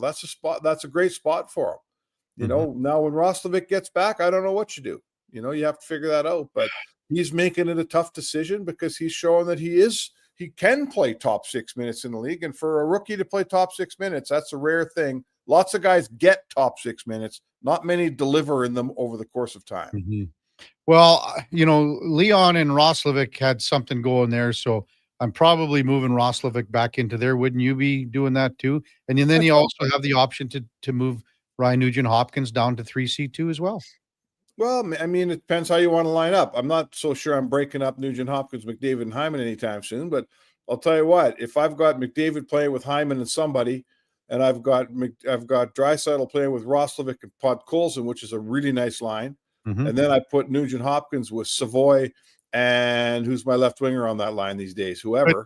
Could be Mangiapane, although he's got to get it going here. Yeah, it could be Mangiapane. I still need a first-line left winger here, but the point is, if that's how you want to line up, those are 3 solid lines coming at you, man. I'll tell you what, that's all of a sudden a deep team, and now your fourth line's got all kinds. You got Henrique at center. There's all kinds of things you can do here. So if they can get healthy, there's a lot of options on this team. Yeah, and that's the whole thing. Coaches love that, and we haven't even talked about like Kapanen is on the way there. The bigger thing to me is who do you think is going to be coming out once Wallman comes back? Yeah, how about Regula's in the same way as Savoy? A lot of young guys get pressed into action, but not all of them deliver. And right now, Regula's been really good, and he's delivering. He's playing. All of a sudden, I was talking with Jason yesterday. All of a sudden, a defense core with Emberson and Regula, both in it at the same time, has been pretty good. And I'm not sure we knew that was going to be the case when the season started. Mm-hmm. Nails just texted in, Spec, tonight, Buffalo feels like a trap game. I don't feel it that way. Do you? Well, I mean, I guess if you let it, I think the Oilers are, I think I never loved trap game. I never loved that whole concept of trap game. I think Edmonton's got their head. I mean, their dressing room is really strong. They've done a lot. They've won a lot. They've been through this. We stink for 25 games, and now we're putting our game together thing for 3 years in a row. I don't see them. They've got something going here. They got some traction. They found their game. Their line combinations are good. Their special teams are strong. I don't see them blowing off a game for fun here. I don't either. I think they're still pretty. Give them a couple weeks of good hockey, and then maybe. But right now, they're just getting into a good stretch. I still see them as not a team that's going to fall for a trap game. Yeah, I'm with you there too. Jay and Victoria, here's a decent text from Jay Spec. Hey, Spec, we kind of did the same as Buffalo. We had Hall, Eberle, don't forget Yakupov. Took us the second generation of picks and stuff to come in, and we got lucky with Connor and Leon, to get the number 1 pick. I mean, Jack Eichel was right behind Connor there, and I mean, remember Tim Murray, the look of disgust when he thought that they had Connor McDavid, and that was going to turn the franchise around. And I didn't think he handled it well right off the hop. It always felt like he was like, "Oh, we got Eichel." It was brutal. Yeah. I mean, I get it. You're emotional. You thought you were going to get the generational player, and you got Eichel, but you can't. I mean, the first impression that Eichel got was, "I'm going to an organization." So no, that was he didn't have Tim Murray didn't handle that real well at all. In fact, very poorly. And in the end, Jack Eichel I never saw a guy. I'm not sure I ever saw him smiling in Buffalo. I remember going in there all the time for those McDavid Eichel games, and Eichel always hated that comparison. He hated the whole topic. He was in a crappy mood every time we showed up in the room. And then the first chance he got, then they had the neck thing, and he said, "I'm doing it my way. I'm not doing it your way." And Buffalo was so stupid they traded him away. And look how good a player he is now. I mean, he's in a lot of years. Think of all the first overalls we've seen over the last 15 years. Eichel's better than a whole bunch of them, right? A whole bunch of them. Yeah. Am I missing anything, Spec, that you wanted to unload? Just get off your chest here on a Tuesday morning? Geez, I don't know, Kev. Is there something I'm supposed to be talking about? I'm not sure. I mean, we got another minute and a half, so I was just kind of doing it up there. Who plays Golden Knights? Skinner? Oh, yeah. No? You don't think so? Think Skinner. Yeah, I got to think so. I would think, and we'll see what happens on Thursday. But again, you got the back-to-back coming up this weekend, right? So you're heading out Friday? I'm heading out Friday to Toronto. Yeah, Toronto Saturday, Montreal Sunday. So they'll have to this weekend. They'll have to go with Skinner and Pickard in one of those two games for sure. So I guess it's a question of if you go Skinner twice in a row here. Yeah, and then even at the end of the trip, it's technically a back-to-back that people sort of forget. They play in Minnesota on Saturday afternoon. It is, and then Sunday night here with Vegas. That's a tough one. That is a back-to-back with travel. Yeah. And thankfully, that's a 1:00 game. So you'll be back at 11 o'clock at night or whatever, 10 o'clock at night, something like that. So yeah, for sure. So listen, you know what? It's like I think the team's turned the corner here. I saw Connor McDavid's availability yesterday. He just seems like he's a little looser. He's a little more rested. He had a bit of a smile on his face, a laugh once in a while. Like, I think the pressure's coming down in that room a little. I think they all recognize. You notice we're not talking about how they're losing net front at either end lately. Like, they're scoring goals right around the other team's net, which we didn't see for a long time. Preventing more important. And the other team's goals aren't all coming from right in front of Edmonton's crease with guys standing there alone. The other guys are going to score. I get it. But there was a lot of easy goals in the first 25 games we didn't like. Not seeing many of those goals lately. Good stuff, Spec. We'll see you down at the rink tonight, big fella. Sounds good. That's Mark Spector from Rogers Sportsnet. On the Mark, brought to you by, powered by, fueled by Northgate Chevrolet Buick GMC. It's a December to remember. Check them out at northgategm.com. When we come back, Frank Saravalli from Victory Plus TV. That's straight ahead on the Kevin Carey Show with the Duke of Delburne. Josh Fenwick on Sports 1440. We're also streaming on YouTube, X, Facebook, Instagram, and Twitch. Mr. Rooter decorates a gingerbread house. Wow. What did you do here, Mr. Rooter? Well, we've got a Jube Jube toilet, complete with an icing-based wax seal. The main water line is licorice, red for hot, black for cold. You got your standard marshmallow hot water tank and a candy cane sewer line. And on the outside, candy corn hose pips. Disgusting, but they get the job done. To have your Yule clogs fixed, trust one plumber, Mr. Rooter. I'm Grant Fedork from Leading Edge Physiotherapy, and sadly some people think orthotics are just glorified shoe cushions. But I've seen a runner drop 8 minutes off her marathon, a grandmother ditch her painkillers, and a 12-year-old nail her long jump, all thanks to custom foot orthotics. So if your feet are screaming for help, flat, high, or funky, that pain's heading to your knees, hips, even your lower back, our professionals will assess you and, if indicated, custom fabricate a pair of orthotics made just for you. Happy feet make a happy person. Feet shouldn't hurt. LeadingEdgePhysio.com. Weekly NFL giveaways, drink specials, huge screen TVs. The hits keep coming at First Round, Edmonton's NFL headquarters. Watch NFL football at First Round, and you could win a trip to your favorite NFL city for a regular season game next season. Catch NFL action Thursday nights, all day Sunday, starting with the Pro Bowl brunch from 10:30 to 2. Then Monday night with half-price boneless wings after 6 p.m. First Round, burgers, beer, sports. Downtown and Bourbon Street, West Edmonton Mall. They're not just a grocery store. They're a butcher, a baker, a cafe, deli, rotisserie pizza, and restaurant, all under one roof. Loca Quality Market does food differently with 2 locations to serve you. Edmonton and Sherwood Park. Visit loca.ca. Start your day with a blast Sports. Kevin Karius, along with Brandon Douglas, brings the fire, the fun, and the fearless takes. Weekdays, 7 to 11. Text Kevin, 883-401-1440. Mornings with Sports 1440. Bring in the new year with a Canadian country legend. December 31st, in concert at the Silent Ice Center in Nisku. Brett Kissel. She drives me crazy. With special guests Haley Benedict and Morgan Clyburn. Bring your friends, your cowboy boots, and your party spirit for a night full of hits, celebration, and unforgettable memories. Hosted by Chris Sheets. The countdown to 2026 starts with Brett Kissel live on stage. Get your tickets now at silenticecenter.com/events. Hard to believe it's already that time of year again. Time to get your festive aluminum pole at Metal Supermarkets, where the staff will be completing feats of strength to get your metal ready without any grievances. When your project needs a festive miracle, Metal Supermarkets offers in-house bending, often by the next day. Plus, metal cut to your exact specifications, fast. The convenience stores for Southside, West End, metalsupermarkets.com. Subaru is built for winter. Symmetrical all-wheel drive delivers power with incredible control, stability, and grip.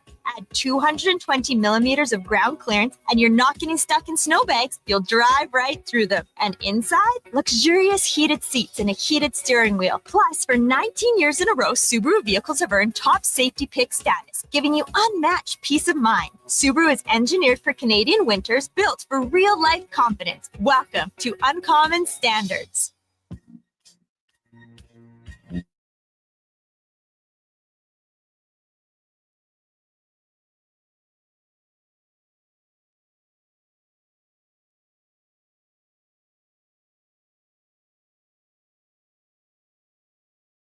Have your sports curiosity cured with the Kevin Karius Show. This is Sports 1440.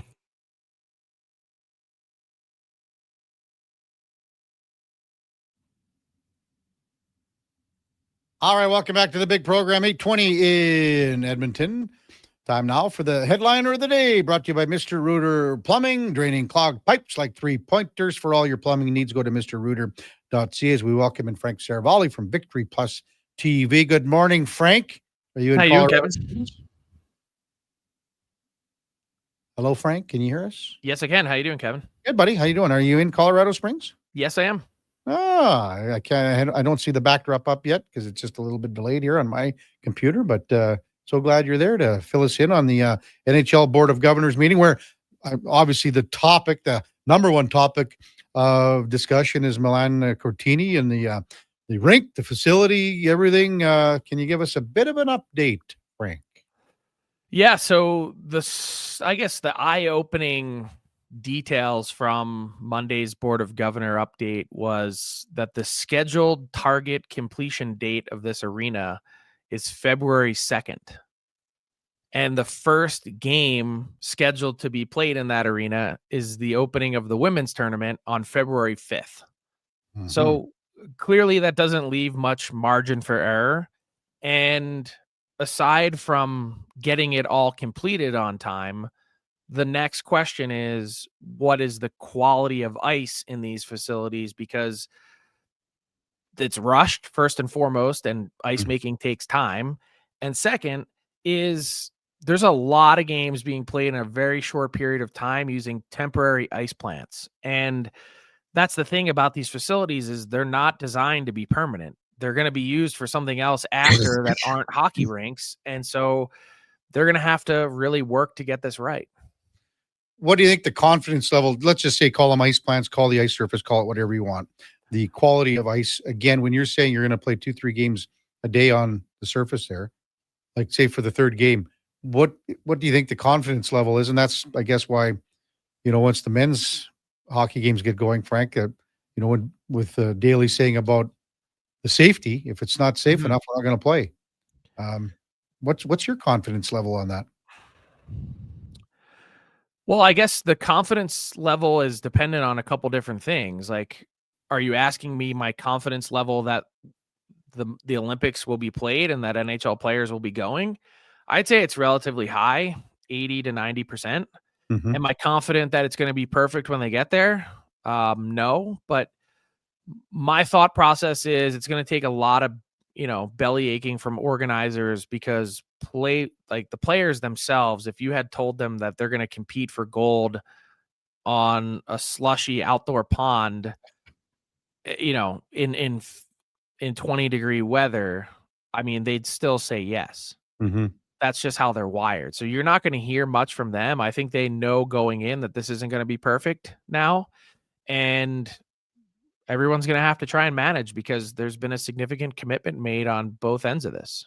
What did you make of Bill Daly saying yesterday, Frank, that he only found out about the dimension of the rink being shorter? He just found out about it last week.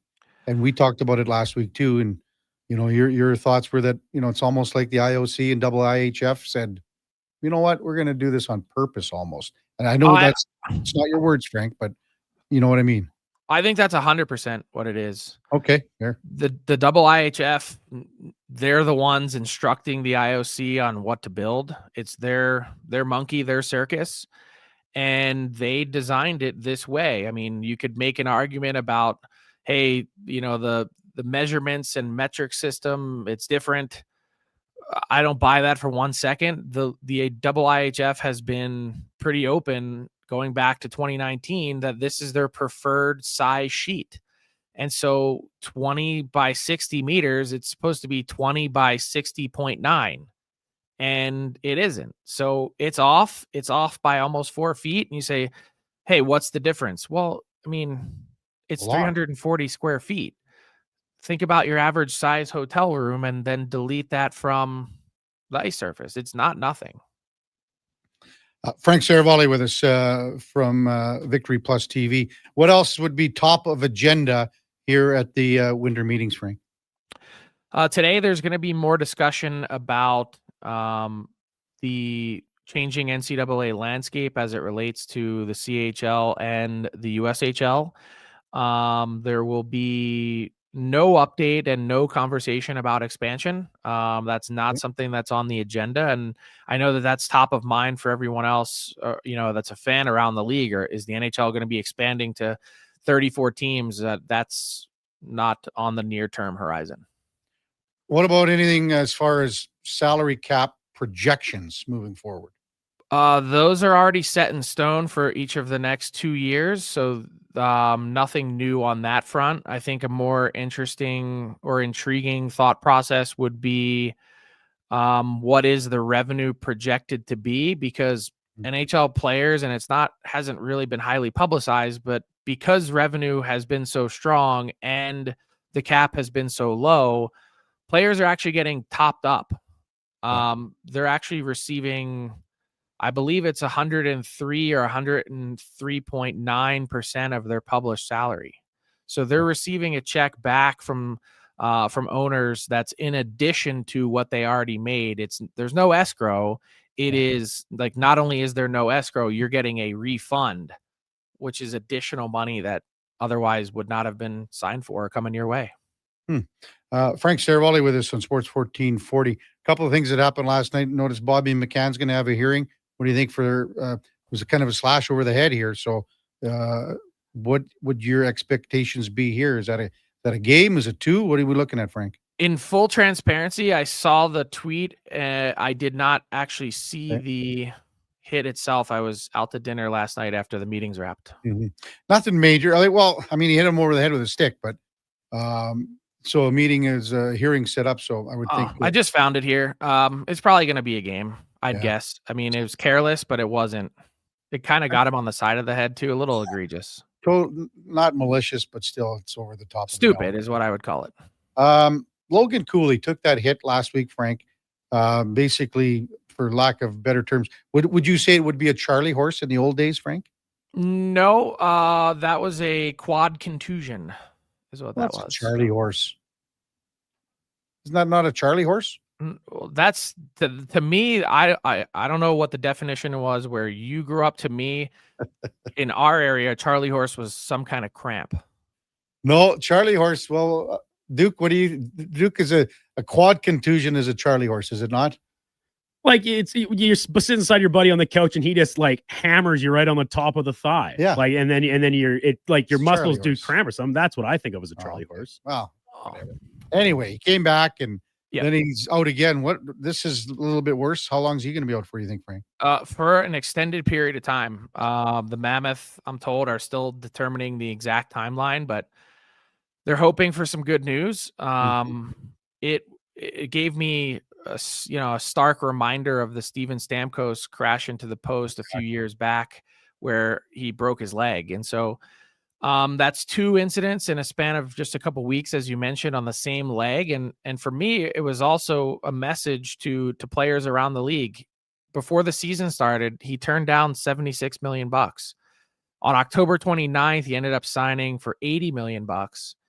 And there was some thought process out there with a hot start to the season that he was off to. Hey, this guy could have waited until the end of the year and potentially have gotten even more. I bet missing some time now and having 2 really close calls from significant career-changing injuries that, hey, maybe it's never a bad thing to take the security.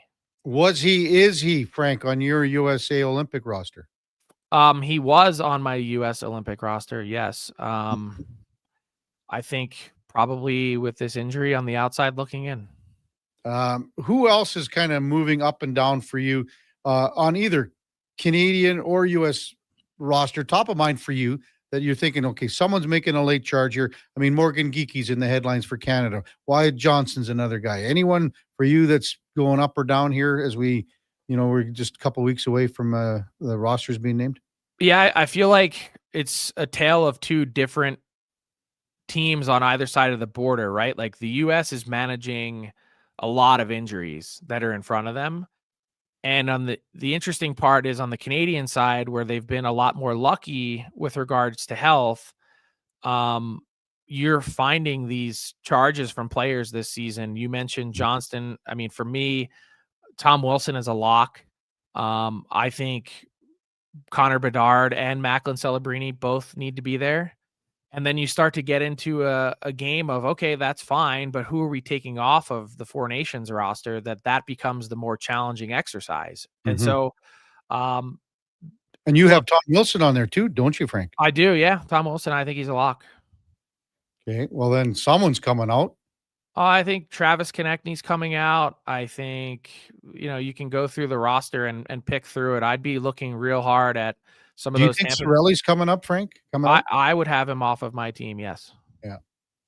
I just think some of those connections and the trust, it's obviously big between head coach and player, but also a lot of bias that's worked into that.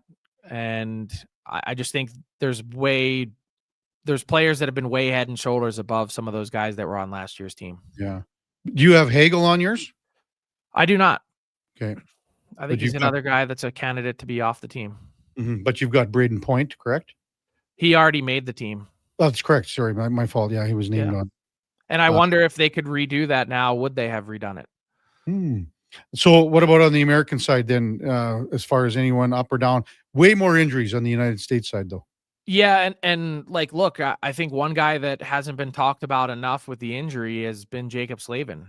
He's their shutdown D, their premier defenseman, and he hasn't played since October 11th. I mean, in 2 days, that's 2 calendar months, and really doesn't appear to be any closer to coming back.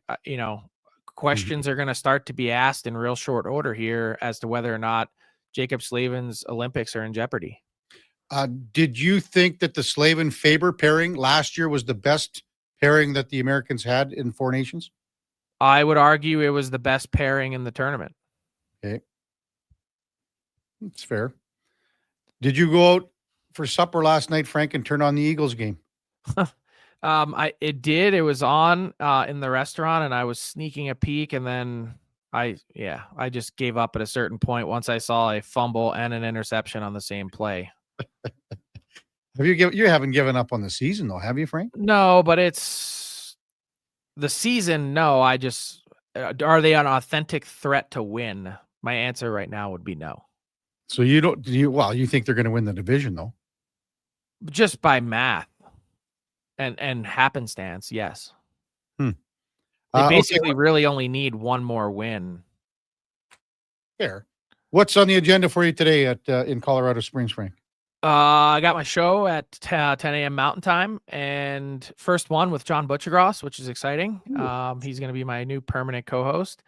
And then Gary Bettman and the meetings wrap around 11:30, and he's going to speak. And it's our first availability with him of the week. And then that's the closing of the meetings, and I'm scurrying to the airport in Denver to get back home. And I didn't know about Butchie. He's coming on now full time. Yep. And like every day at 10 o'clock Mountain Time. Every day, 10 a.m. Mountain, me and Butchie. Well, how did you finagle that? We made some changes to the show, and he's a guy that obviously I've admired his work, and I'm really excited. I didn't think he'd have the time, Frank. His schedule is not crazy busy. I mean, he does his play-by-play, and he does some hosting in studio, but there are quite a few days in the calendar where he doesn't have anything. There's like gaps in the ESPN schedule that would line up pretty nicely. If the show would be at 11 o'clock Mountain Time, Frank, would you ever considered me to come on with you? Unlikely. Unlikely? Yeah. How come? Maybe in a guest spot for a day. Oh, we had a pretty good rapport here for the last 2 years and 4 months or whatever. It's been fantastic, and I'd love to see it continue. But we'll see. You've got the chops. Oh, okay. Well, Frank, thanks, big guy. Get to your heavily weighted agenda today, and safe travels back to Philly. Thanks, man. See you, Kevin. It's Frank Saravalli, Victory Plus TV. I guess I wasn't even considered in the running, eh, Duke? Nothing. Our headliner of the day brought to you by Mr. Rooter. Number 1 overall pick in your fantasy plumbing pool. That's MrRooter.ca. Aaron texts in. I wonder if it's the early mornings or if you just push Frank's buttons. I always get the sense you annoy him during your interviews with him. LOL. I appreciate you don't just give him softballs. Challenge him. Keep it up. Do you think Frank gets annoyed with me? I don't think he does he? No, I don't. I don't know. Why are you? Fanny's shaking his head. Duke says no. I don't. I'm not.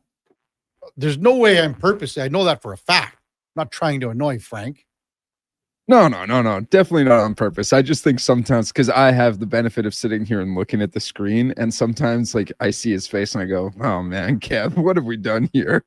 What do you mean? Well, what was offside as far as I don't think it was today. I don't think there was anything today, but I'm just saying that sometimes maybe he looks a little annoyed, but maybe it is also the early morning. Well, it's probably no, but he's in Colorado Springs, Duke. So he had to wake up a little earlier today specifically, but this isn't a one-off that this texture is referring to. Yeah. He thinks it's a recurring thing. Okay. I think that's just Frank's demeanor. I think that's just how he is. Brad just said that's just Frank's voice. He always sounds annoyed. Because I'll say this. Obviously, I have a couple friends that have listened to many other Frank platforms in the past. And when he was doing the DFO rundown with Gregor twice a week, they always said the same thing. They're like, does Frank even like Gregor? And we know firsthand that they have a very good working relationship, just as the two of you do, you and Frank. Do you think I'll ever get asked on the show now? No, I think you just burned the only bridge you had by trying to put him on the spot like that. I annoyed him. Yeah. There you go. First time ever you just annoyed Frank by always bringing up the Eagles after they lose. And we talked about when they won the Super Bowl. How could you not? They won the Super Bowl. He went to the game. We talked about it everything. Frank's one of our main men. 8:37 in Edmonton. When we come back, Lori-Ann Munzer back on the show after about a month traveling the world. That's coming up straight ahead. Kevin Karius, Duke of Delburne. Josh Fenwick on Sports 1440. We're also streaming on YouTube, X, Facebook, Instagram, and Twitch. We want orange. Give us the orange. We want orange. Bring up the orange. You got it, Canada. Booster Juice orange smoothies are back by popular demand. The original, the marathon, and orangesicle smoothies are back and bursting with tangy zest of oranges. They're Canadian favorites. Orange, you glad they're back? Only for a limited time. So squeeze the day, smoothie lovers, and head to a Booster Juice near you now. Booster Juice, Canadian born, blending since 1999. Hi, Mike here from Northgate Chevrolet Buick GMC. It's not lost on me that this radio ad competes with a lot of other dealerships on the air. So what sets us apart? Honesty, At Northgate, we believe in giving you the very best price we can with the most value possible. We aren't giving away free trips or paying off your credit cards, but it is my promise you will get exactly what you paid for every time. Stop in and see us today, 13215 97th Street, or visit us online at northgategm.com. Top quality flooring, locally owned, and Canadian products from Beaulieu. Yeah, that's CFI. CFI what? No, CFI, Custom Floors Inc. From free estimate to professional installation, contact Custom Floors Inc. at customfloorsinc.ca. You wanted local sports on weekends. Saturday mornings at 9, check out the Saturday Sports Setup, where we'll tee up what's happening on the weekend sports scene. Tune in Saturday morning at 9 on Sports 1440. Derry is a beautiful place, but things do happen from time to time. Crave is the exclusive home of groundbreaking HBO originals, including It, Welcome to Derry, the much-anticipated new series from the world of Stephen King. Go back to where it all began.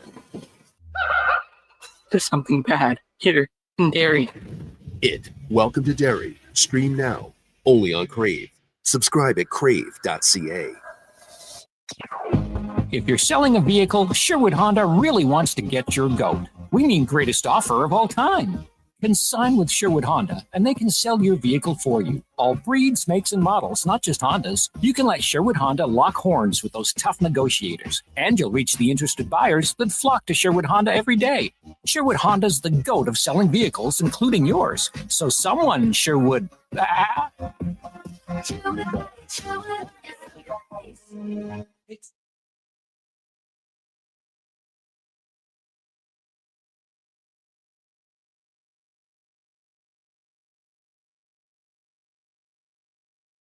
Just in time for the morning skate. This is the Kevin Karius Show on Sports 1440.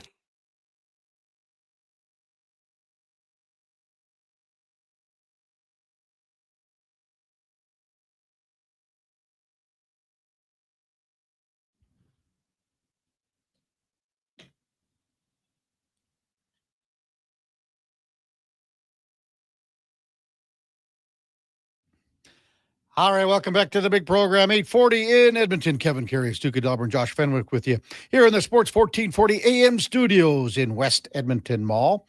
Time to talk to an old friend, a stranger. Lori-Ann Munzer, Olympic gold medalist from 2004. Back in the saddle after, about a month away from this fine program. Good morning, Lori-Ann. How are you? I'm doing awesome. Happy Tuesday. How are you? Yeah. And I know you were on Friday with Gregor, right? You got back last week, what, Wednesday, Thursday, something like that? It was Sunday. Sunday. Oh, yes. Wow. Yeah. So I thought I would ease into the week and actually try and catch up. So it seems like forever.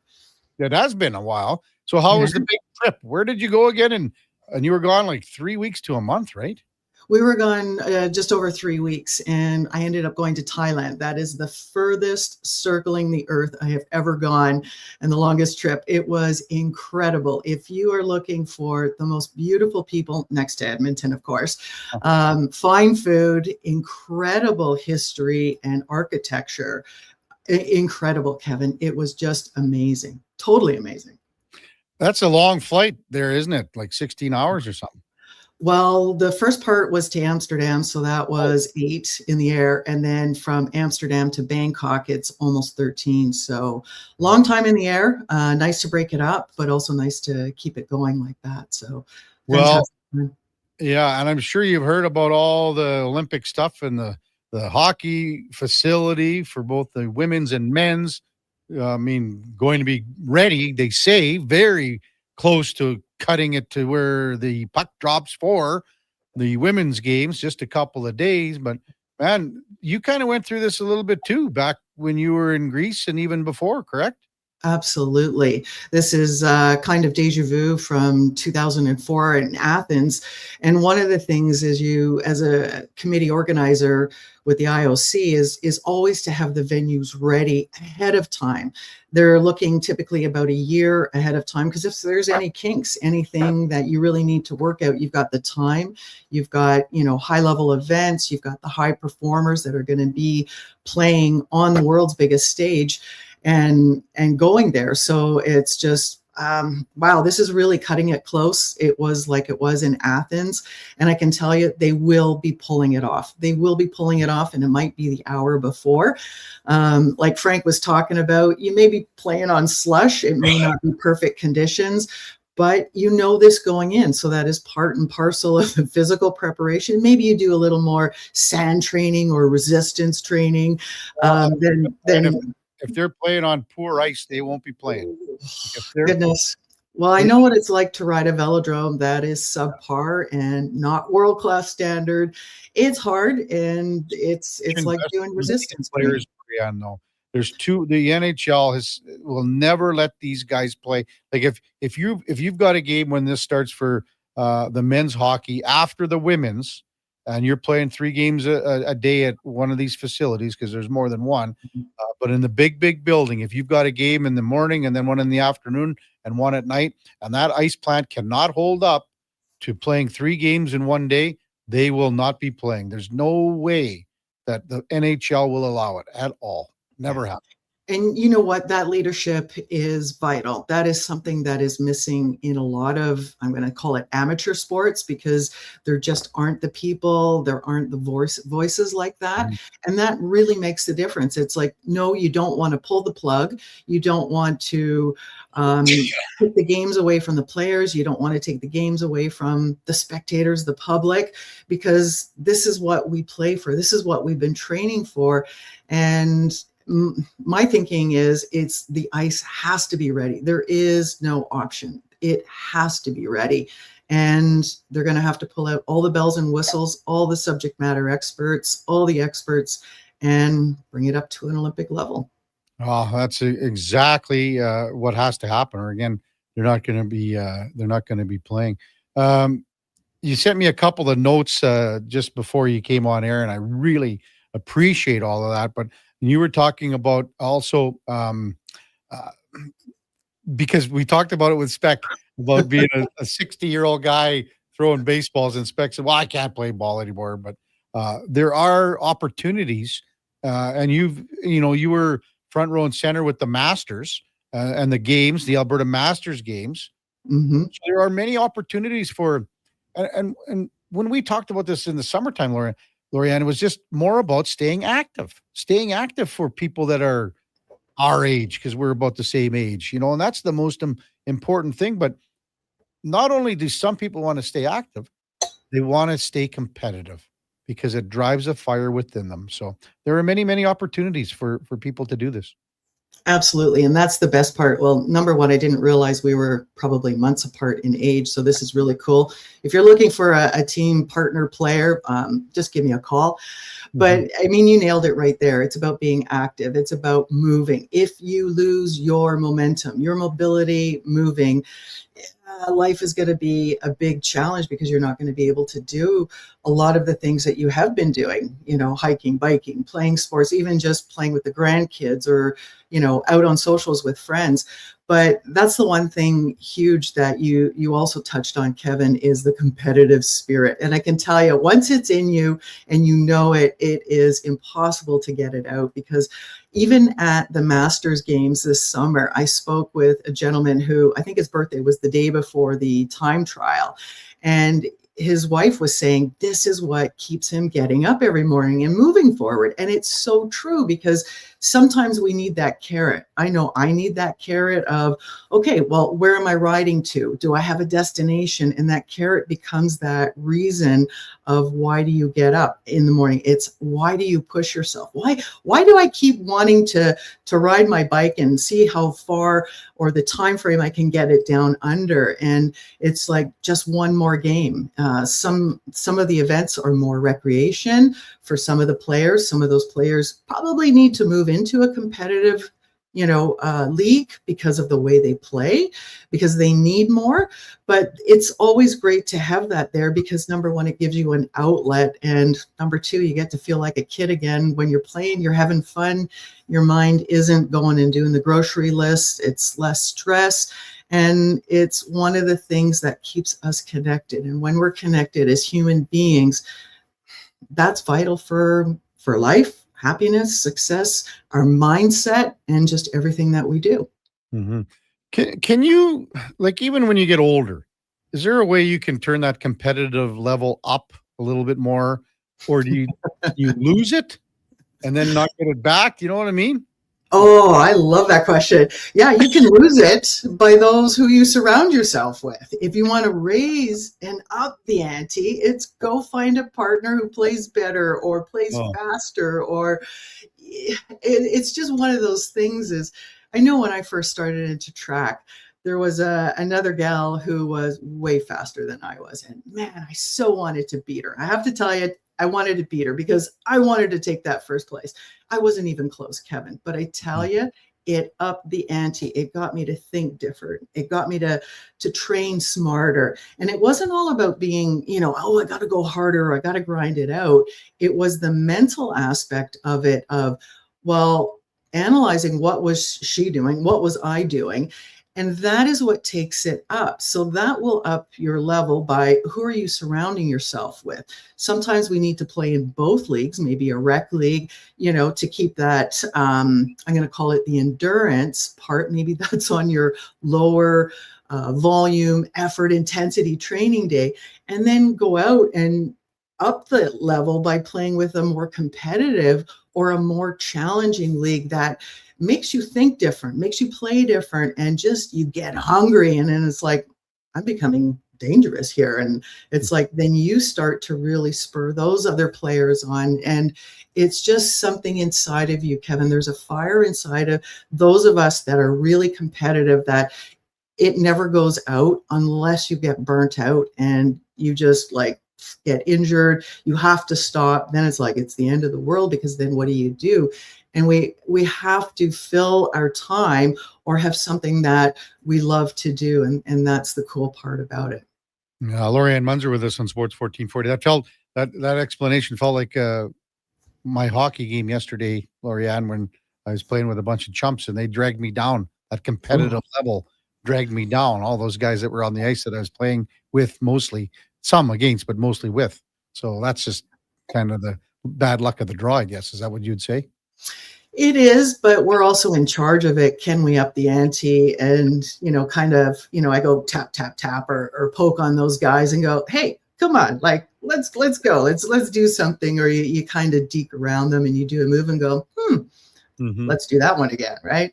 So it's all for play. And it's just, a lot of the time it's the mindset you bring to the game or to the event, and can you level it up just 1%? And that 1% can make all of the difference. Lorianne Munzer with us on the Kevin Karius Show on Sports 1440.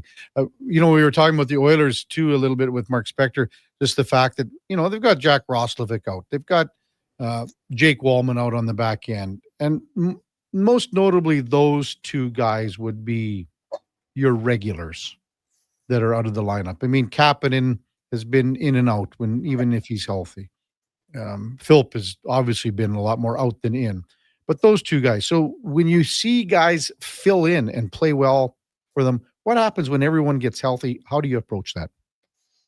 Well, that's kind of, I guess, your worst nightmare coming true. It's just like, they're going to come back, and they will come back. It's just a matter of time. And sometimes that will really up your level of playing, your level of thinking. And what we need to be thinking about when I'm working with athletes is I get them to think about 3 scenarios. Okay, what are you going to do if you get the call where you have to stay longer? What do you do if you get the call that, all right, they're coming back, tonight's your last game, that's it, that's all? And then there's always a third option, Kevin. That's the one that we don't think about. That's one we don't know about. Sure, the guy that you're in for who's injured, if they come back, the other option could be somebody else gets injured. But because you've stepped up to the plate, you've been performing, you're hungry, you're doing whatever it takes, there is always another opportunity. And the one thing I tell all of my athletes is never, ever take your foot off of the gas. You have a vision of what you want to do, play your game, up level to everybody else so that you bring up your leadership. And how can you contribute to the whole overarching game and the team so that the performance is, the goal is to win. And then you are part of that chemistry, part of that line that helps make that happen. Because if you're not doing that, it's really not going to happen. From our text line, Lorianne, this kind of comes into play too, because it's sort of the path and journey that you have taken. Many people have taken. Aaron writes in, coaching hockey as a 42-year-old fuels my competitive drive. So that's carried on from playing to coaching. Being on the ice for practice 3 times a week, hopping in drills is a big mental boost from Aaron C. So that's, just a continuation, I would say, Lorianne, of an athlete turning to a coach, but still having that same mentality.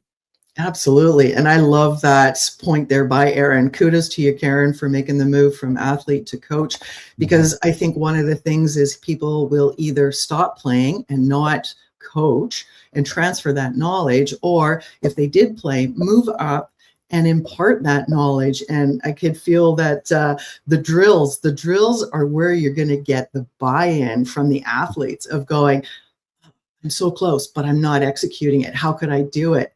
And that's where the game really starts to ignite the inferno. And if you can do the drills backwards, forwards, inside out, upside down, whether you're sliding on the ice or you've got the perfect shot, that just, oh man, if you can do that when you're playing, that sets you up for success. So I can totally relate to the drills, because when you break it down, you're giving your athletes the opportunity to master small chunks. And then when you put it together, then when it comes to be playing time, they're able to just unleash their greatness in a moment that hopefully when the puck comes to them, they're able to shoot and score. Lorianne, welcome back. Thanks for your insight this morning. Appreciate it. And we'll talk to you next week. Absolutely. Have a good week, Kevin. That is Lorianne Munzer, Olympic gold medalist from 2004 in Athens, Greece. Top of the hour, we'll get to some of your texts and some, I don't know if you want to call it alarming, but very concerning news regarding the Toronto Blue Jays. That's when we come back.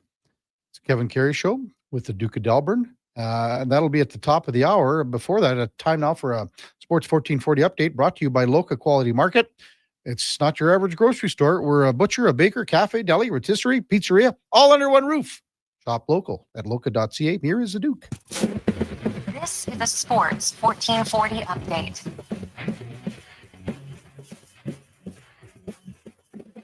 Five games around the NHL last night. Dennis Hildeby getting his first career shutout as the Leafs blanked the Lightning 2-0. Calgary top Buffalo 7-4. Kings double up Utah 4-2. Kraken losing to Minnesota 4-1. And John Gibson made 39 saves. The Wings shut out Vancouver 4-0.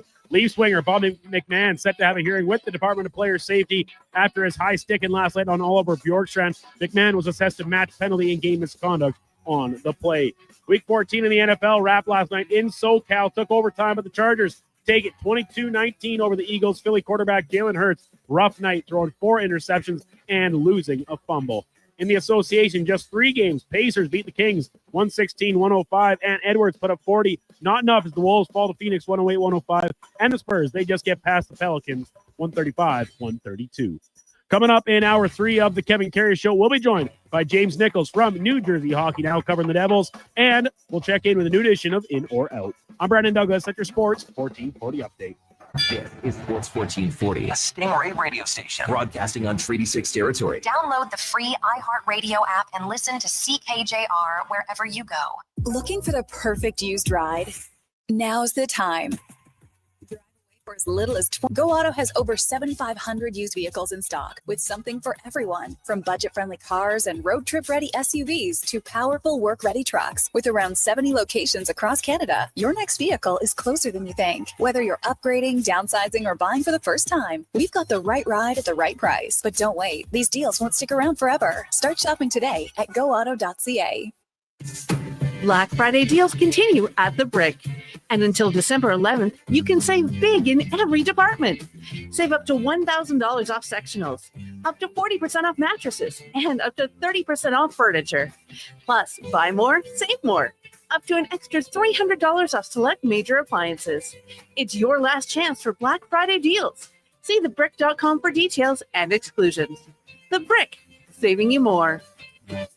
Come for Canada's largest trade shows, the biggest names in entertainment, exhilarating sporting events, and more. And stay for the experience at the Edmonton Expo Centre. Looking for the perfect place to host your next big event? From trade shows to galas, meetings, and concerts, the Edmonton Expo Centre has the space, event expertise, and service to make your next event unforgettable. With over 522,000 square feet of flexible event space, in-house catering, and operational expertise, they bring your biggest vision to life. Learn more at edmontonexpocentre.com today. Smart, connected, community driven. Jason Greger sets the standard for sports talk in Edmonton.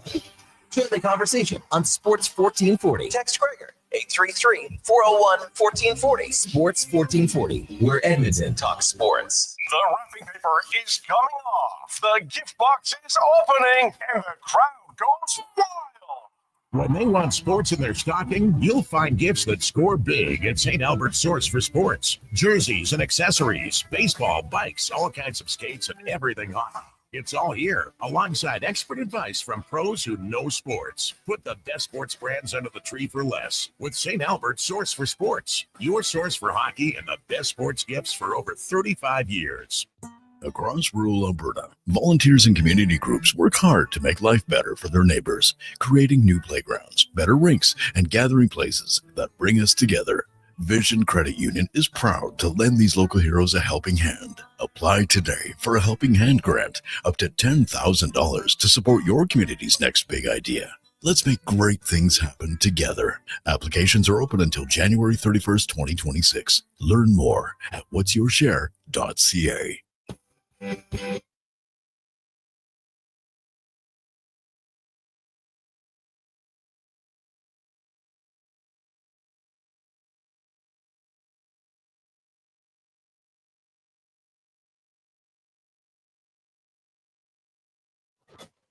Karius Show, breaking down Edmonton's favorite teams, even though his favorite Junior A hockey team is the Yorkton Terriers. Thanks for checking in with Sports 1440.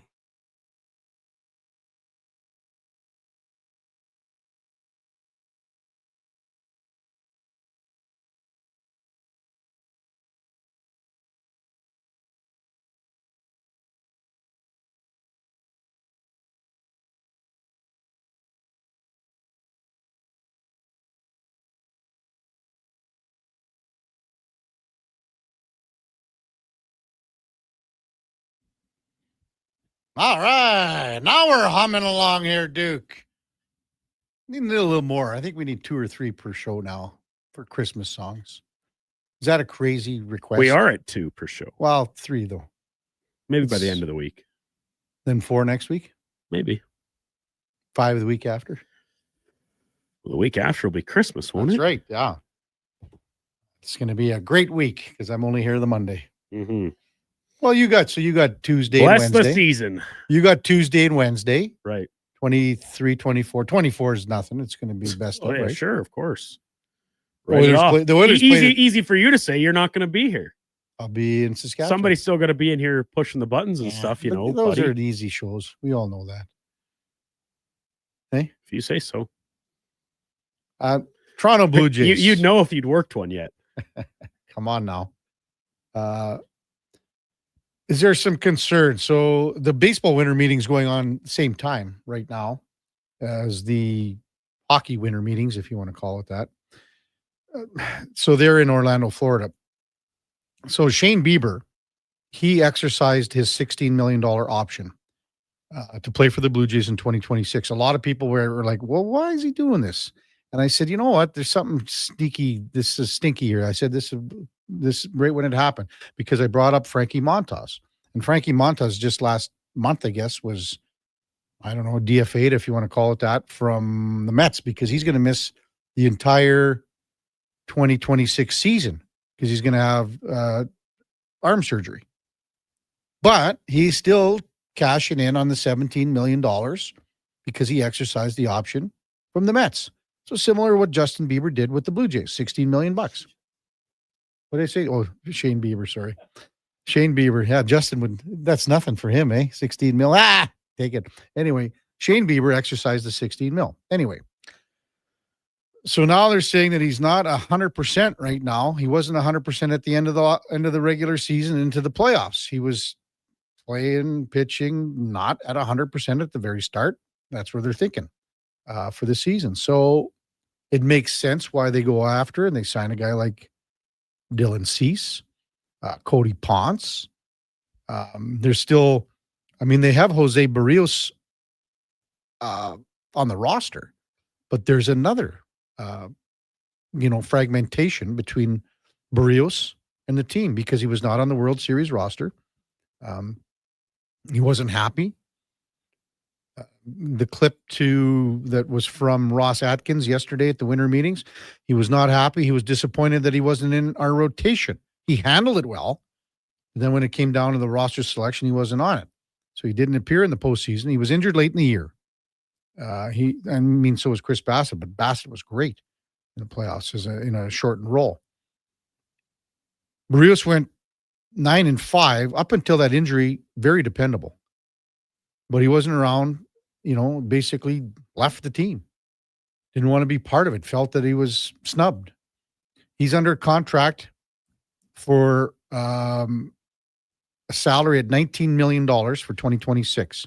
Then they've got an opt-out clause next winter. Should he elect not to opt out, he's got 2 years at an annual of $24 million. But now you see where things are very ambiguous when it comes to his future because of the signing of Dylan Cease. You've got Gosman. You know what you have with Trey Savage. You hope you do anyway, because he doesn't have a whole lot of big league innings under his belt. But you got Eric Lauer there as well. And then you signed again Dylan Cease and you got Shane Bieber. So we will see exactly where things progress there. And is that a concern for you, Duke? That Bieber all of a sudden now you go, took the 16 mil. Probably if he were 100% healthy, he would have signed longer for more. You have to think so. But at the same time, when you look at the total dollar figure, and even if he's not at 100%, he misses some time next year, is that still worth it for the Blue Jays? Like, did they get hoodwinked here? Well, no, they obviously knew he wasn't 100%. And it's a player option, right? So he makes the choice on it. But I still think that the Jays fans, the team themselves, have to be happy with continuing to keep him in the fold. The Barrios situation, this is a real tough one for me because you look at what he's provided to the Jasons coming over from Minnesota, and it's just been the picture of reliability, consistency to an extent. Like any pitcher, he's had some ebbs and flows and ups and downs, but he's been everywhere from the team's best pitcher to, unfortunately, fallen out of the rotation here in the team's run down the stretch this past year. So he's a guy I really liked watching go. I really admire him in a time of sports where going out there every time your number is called is seemingly more and more rare. You have to respect something like that. I think bringing in a guy like Dylan Cease figures as the automatic replacement. But all of a sudden, with this Barrios situation, the Bieber situation as it is, Kev, like you described, is there some work maybe more feverishly getting done behind the scenes to try and repair that to keep Barrios in the fold? Because you can never have enough starting pitching depth on your team. And I understand Lauer is your only lefty there, is kind of the outside looking in, even as is. Yeah, it's an option, but I think I'd rather keep Barrios and continue to have Lauer as my spare piece, Yeah. And again, Lauer can be that guy where he is so valuable if someone gets hurt. Like we saw last year, invaluable, right? Really. Yeah. The Jays are not where they finished last year without Eric Lauer's contributions in the regular season. He was the team's best pitcher for a good chunk of the year and an unheralded one, out of nowhere type contributions. And then he just kind of spilled that over and ended up being a very reliable bullpen arm for them in the playoffs too. I had a texter rifle a text in earlier in the show regarding Tarek Skubal and Detroit. Rumors flying around there, but he's got one more year left on his deal in Detroit. Scott Harris is the GM in Detroit for the Tigers. He's got an interesting philosophy on what he reveals to the media, what he reveals to, I guess, his team as well. And basically, he said yesterday that he's been very clear since he's been GM, and it's 3-4 years now. I don't believe in untouchables at any level. Anyone in our organization, It's not a commentary on Tarek Skubal specifically, but it's a blanket team building approach. I can't do my job without listening. So he's just sort of covering his bases, pardon the pun, and to make sure that he's listening to everything. The offer that they proposed to Skubal, long term is laughable. And if they don't up that by a considerable amount by looking at double at least, then they're going to move him. But I mean, the numbers speak for themselves. Back-to-back Cy Young winners. I mean, his ERA since 2024 is 2.30. He's thrown close to 400 innings. He's got 469 strikeouts. His whip is under 1 by a lot. His WAR numbers are first. I mean, the opponent OPS is second. He's the best pitcher in baseball for a reason. 833-401-1440. Greg texts in yesterday. Going back to yesterday's conversation, I appreciate you guys shutting down the listeners who feel all the Oilers' issues are goaltending related. I agree. Our goaltending is far from all-star quality, but so is our blue line, far from it. The fix is going to take time due to the cap and who's available and where and whom. What the Oilers are prepared and have to give up in exchange. It's a process, fellow listeners, not a quick fix, fellow listeners. That's from Greg. Thanks for that, Greg.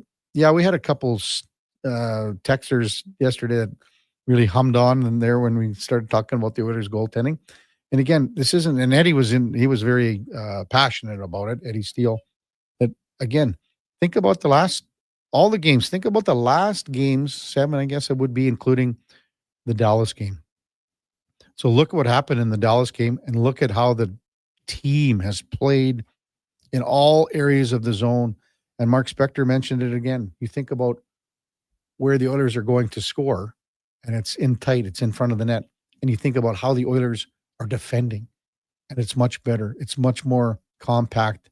It's the attention to making sure that they're boxing out and the attention to clearing players in front of their goaltenders right now is the best that it's been all season. Bud Baker.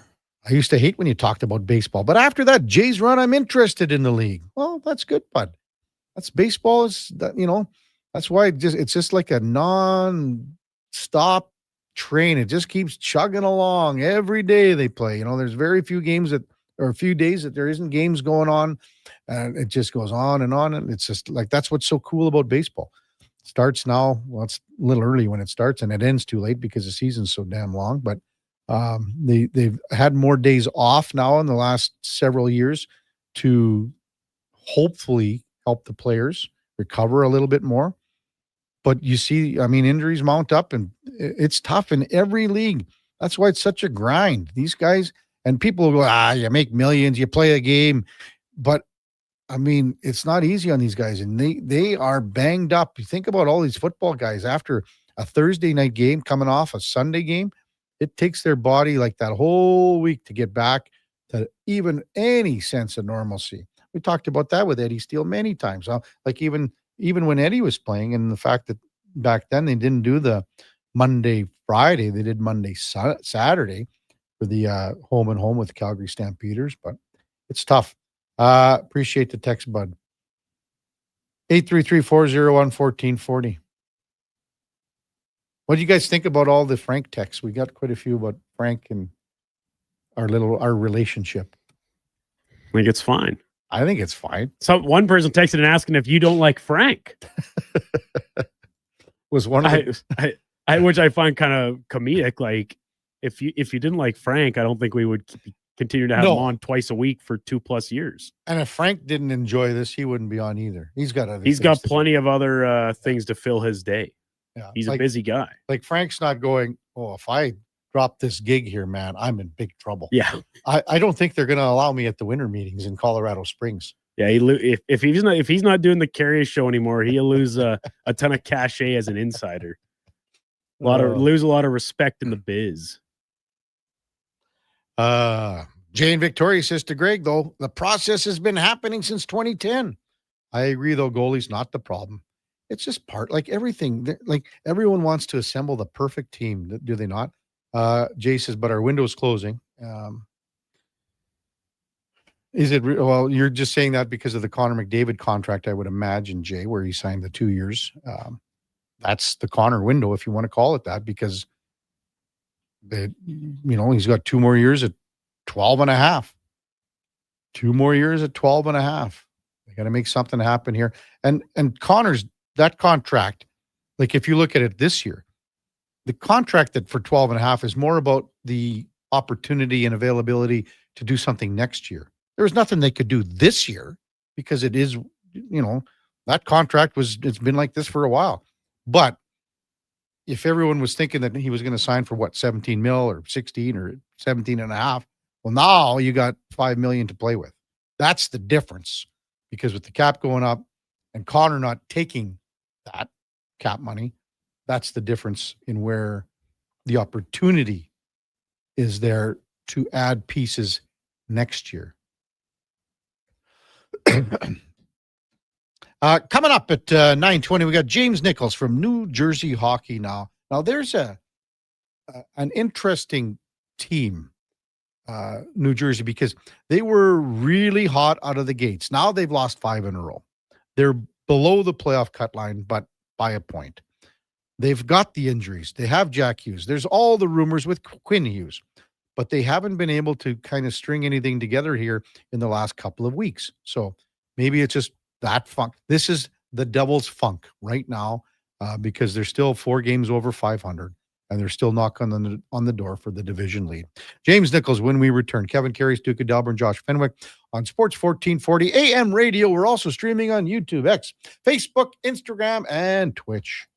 Wow. Get ready for a silly hockey fans. Your partner in power just skated onto the ice. EWEL.ca, the new e-commerce website for electrical wholesalers Edmonton, is ready for the power play 24/7, 365. UL skates to where the puck will be in 5 years. Now that's forward thinking. Killer selection, slamming products from the best brands, and legendary service. Don't sit on the bench. Get your account today at EWEL.ca and win that project. Plug into your partner in power. Get an EWEL.ca account today. He's a winner. Sweet. She's a winner too. Right. Everyone's a winner during Wish and Win at Wolf GMC Buick. Every single customer is guaranteed at least a $500 bonus with a chance to save up to $25,000 towards a new GMC or Buick. At Wolf GMC Buick, we also have 0% financing up to 84 months on most of our popular SUVs and trucks. And we're clearing out remaining 25s, including cash discounts up to $10,000 on a great selection of Sierra HDs. 90 seconds east of the Henday. Wolf GMC Buick, where everyone wins. You matter. Your mental health matters, and you're braver than you think. Not Alone is an organization focused on creating a space of acceptance and support through tough, meaningful conversation. My name is Tyler Smith, and you are never alone. NotAloneCo.com. It's okay to not be okay. Whether you're at home, in the car, or on the move, you're never more than a tap away from Sports 1440. Download the radio player Or iHeart app today so you can get all access anytime to Edmonton's only sports radio station, Sports 1440. At Fountain Tire, get up to 15% off select tires, up to $125 off a set of 4 select Goodyear tires, and $50 off $150 service until December 13th. Restrictions apply. Book today. Fountain Tire. We're on this road together, Canada. I'm Gene Principe, bringing Seasons Heatings from Legacy Heating and Cooling. For Yuletide comfort you'll love this Christmas. You should. Call Legacy. Call Legacy. There's no better way to fix your furnace. You just... Call Legacy. They're professional, never rude, doll. You should. Call Legacy. Call Legacy. Plus, no interest and no prints of payments for 1 year when you buy with Legacy Heating and Cooling. The job won't wait. Why should you? At AWS Welding Supplies and Repairs, conveniently located in Nisku, we've got everything you need to get it done. From product sales to servicing and calibrating machines, we're your one-stop shop. We're a proud, locally owned and operated business committed to serving our community with a proven track record of customer service. Don't let a broken tool slow you down. We offer fast repairs and free same-day delivery of in-stock items to Leduc, Nisku, and South Edmonton. AWS Welding. We make it happen. Hey, you know winter is really freaking cold, right? So play it smart. Don't get caught freezing in your car with your pants down and no power. At Big Toy Shop right now, lead-acid batteries are just $129. $129 is a great price for a good start. Big Toy Shop.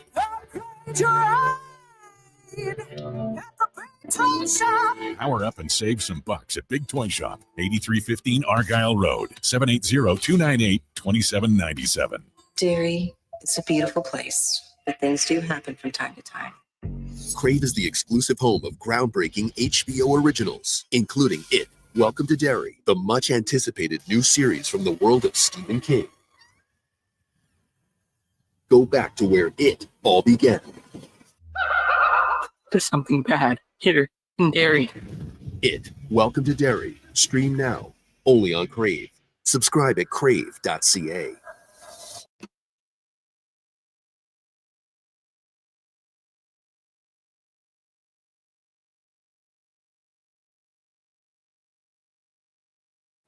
Stories, guests, and insights. This is Sports 1440 and the Kevin Karius Show.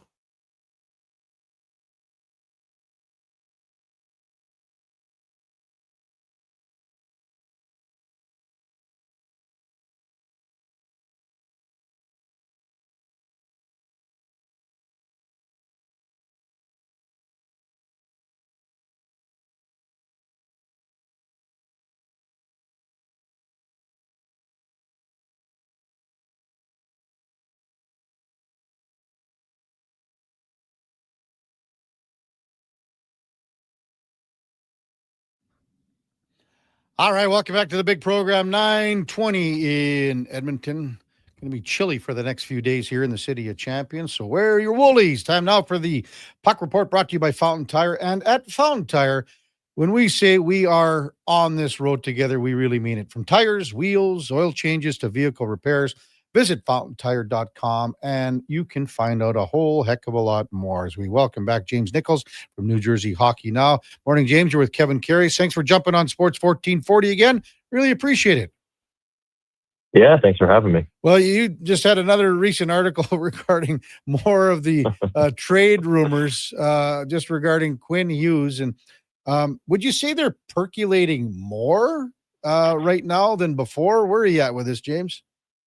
Yeah, I feel like I'm going to be writing about this every day until it happens. They're definitely percolating a lot more. And, you know, when somebody with the stature of Elliot Friedman says, you know, hey, listen, there was a call placed. And, you know, I kind of had the hunch that something might have happened there anyway, just because of the notice that went out from Vancouver. So you're not doing your job if you're Tom Fitzgerald to just reach out and say, hey, what's going on? So he confirmed it. And, you know, so now the rumors will, you know, ramp up that much more, as you can obviously see. And, you know, we'll see how this goes. But I think we got some time before anything happens, but it feels like the timeline is at least moving, I guess, sooner rather than later. I was kind of funny. I think in one of his more recent interviews, Quinn Hughes called them fits, like they were tight. You know what I mean? Yeah, well, you know, fits this, fits. You know, I was like, okay, well, you must be really tight with this, with the GM. I don't know. Is that something to read into that, or is there more of a relationship than normal just because of his brothers?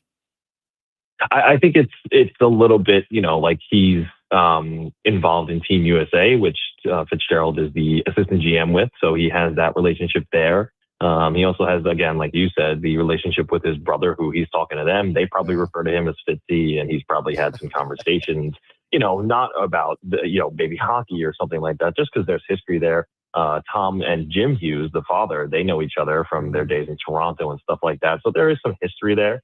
They're familiar with each other for sure. So I think the comfortability of him calling him Fitzy is more just, you know, just the day-to-day life he's living with his brothers and talking to him and, you know, having that history with him.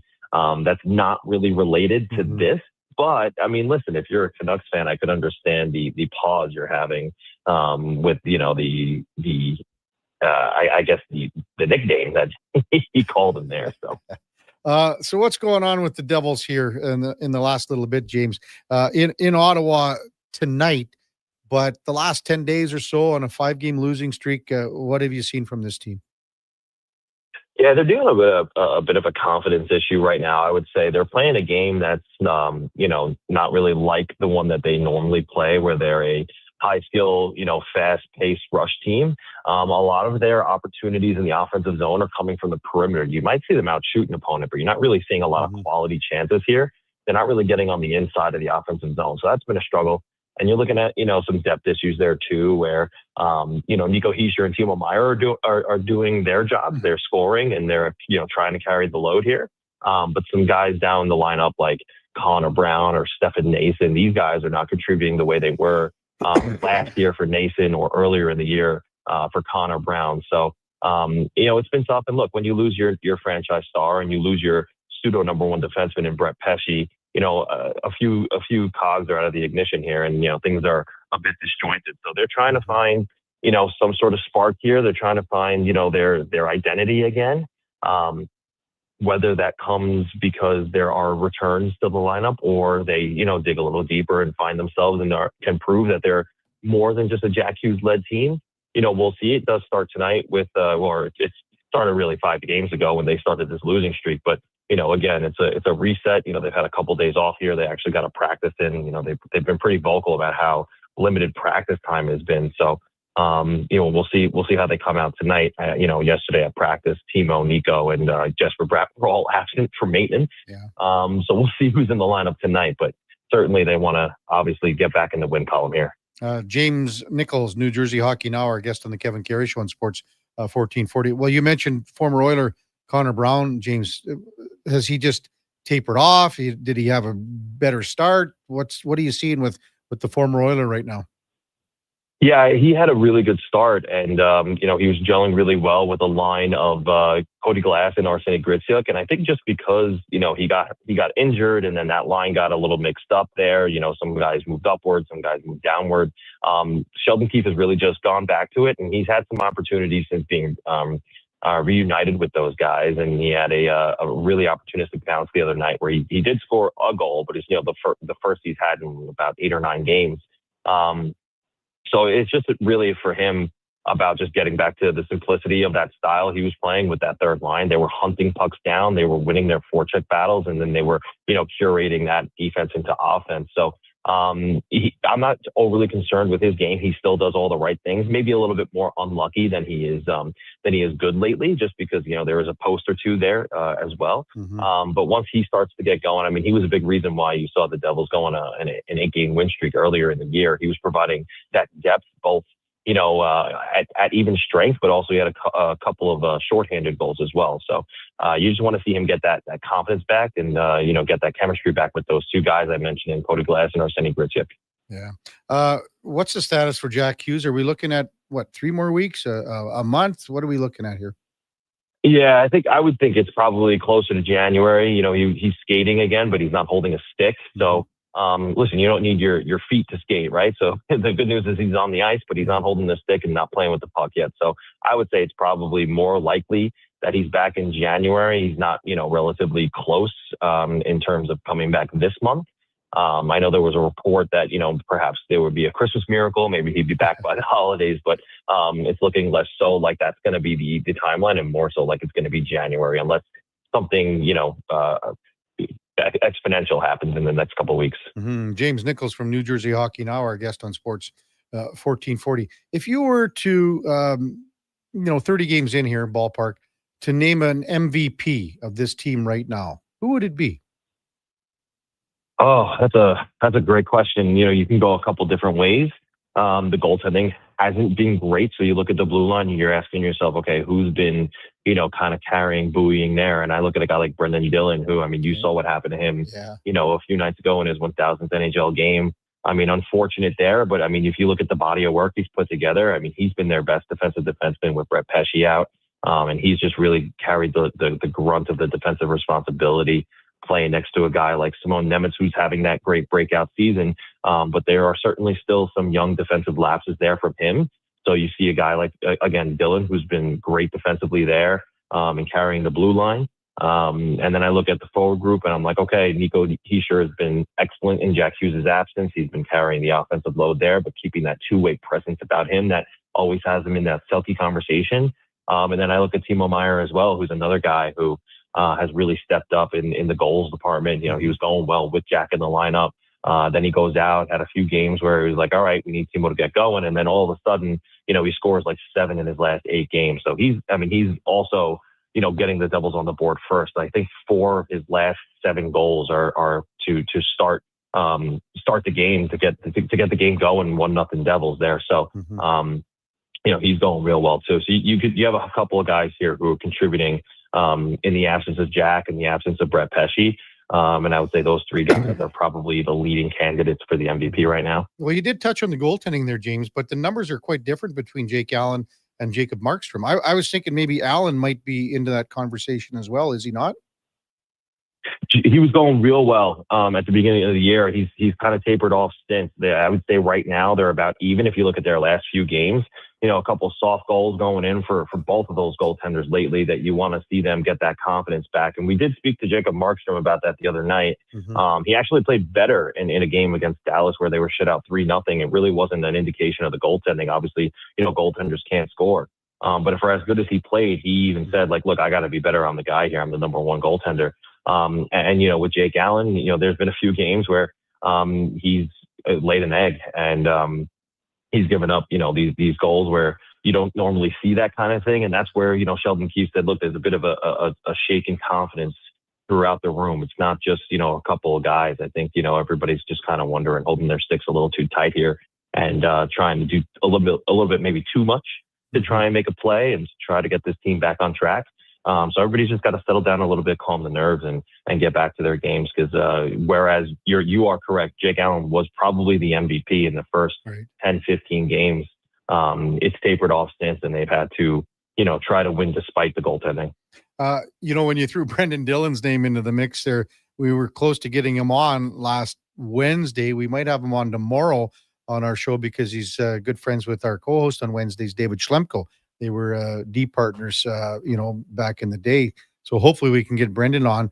How emotional was that day, you think, for him? It would be something I can't wait to ask him possibly tomorrow. But, you know, even just the morning of when I don't know if you were there, but being asked about, you know, just seeing some old videos and shots and pictures. And he said just about playing just 1 game. And then there he is for 1,000. That must have been a neat moment, James. Yeah, extremely. I mean, he's one of the best guys I've gotten the pleasure to get to know in a locker room. And, you know, he was very emotional that morning. He was showing a picture, like you said, of himself as a kid, and he just wanted that 1 game. And, you know, he was choked up about it, and he was real thankful for the opportunity that he just got to have that 1 game and look at the career he's made for himself, you know, that he's laid out before him or behind him rather now. I mean, 1,000 games is, you know, nothing to brush off here, and to do that as an undrafted defenseman and to carve out the roles he did is incredible. And obviously later that night, you know, he gets in the game and it was a good first period. And then, you know, that incident happens where it was terrifying, honestly. You know, it was one of those moments where even in the press box, I gasped a little bit because he just went right down and hit the ice. And to see him come back, I mean, that guy is nails. He's such a warrior. He does literally everything and anything for the team. You know, you can even go back to the playoffs last year where he suffered a neck injury that was going to keep him out of the rest of the playoffs. And the scene he caused in the locker room because he wanted to go back out there and play and help his team win. I mean, again, we talk about in the NHL all these guys who are warriors. I don't know any player that defines warrior more than Brendan Dillon. So a very emotional night for him, but extremely well deserved. And then, you know, he got the ceremony the next game where he got the silver stick, and his family was out there and his kids. It was a great ceremony, and it was couldn't have happened for a better guy. So love to see that for Dilly there. What do you make of the game tonight in Ottawa? You know, it's so close. I mean, you could go from outside the playoff cut to, you know, damn near, you know, second in the division here. That's how close it is. Yeah, for sure. And I look at the Senators and I say, they're a good team, but they're a team that the Devils should certainly go toe to toe with. So obviously they're a team on the rise, and you want to see the Devils put up a good fight here and snap a skid.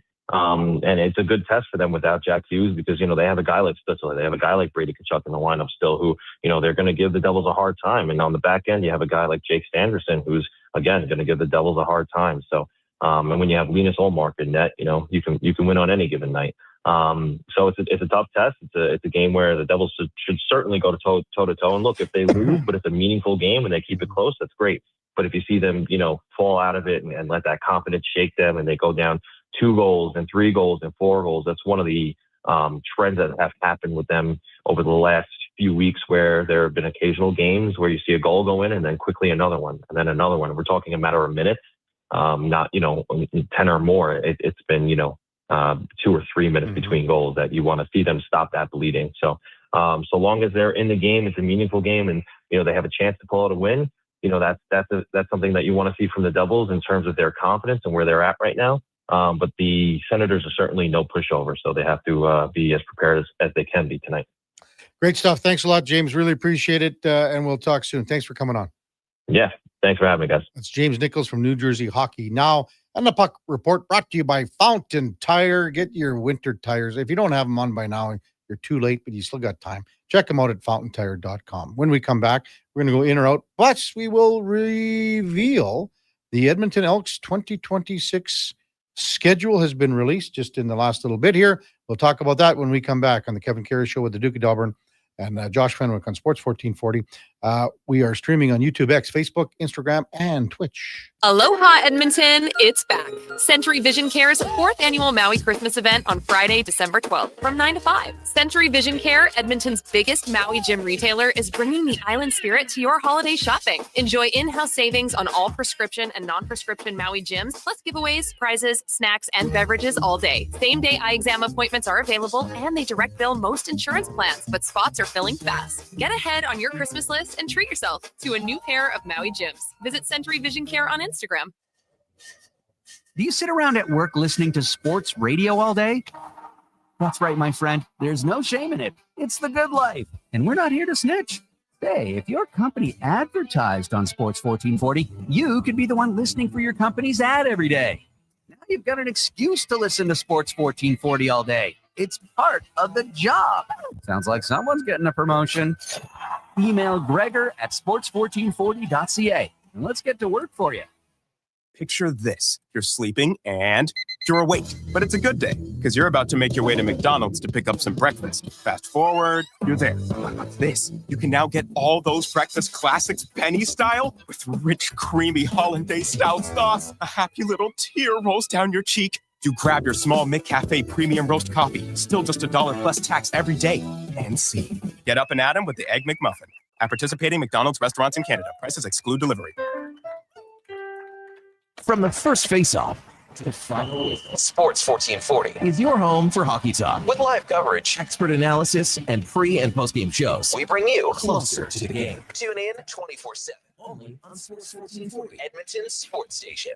Ritchie Brothers Auctioneers presents a massive 3-day unreserved heavy equipment auction at their Nisku site, December 10th to 12th, 8 a.m. Live on-site and online. On offer, core construction, heavy equipment, trucks, trailers, nearly every industry covered. Register to bid online. It's free. Priority bids on-site view days and timed auction on now. Sale starts tomorrow. Demand for equipment is strong. Contact your local territory manager to consign. More at rbauction.com.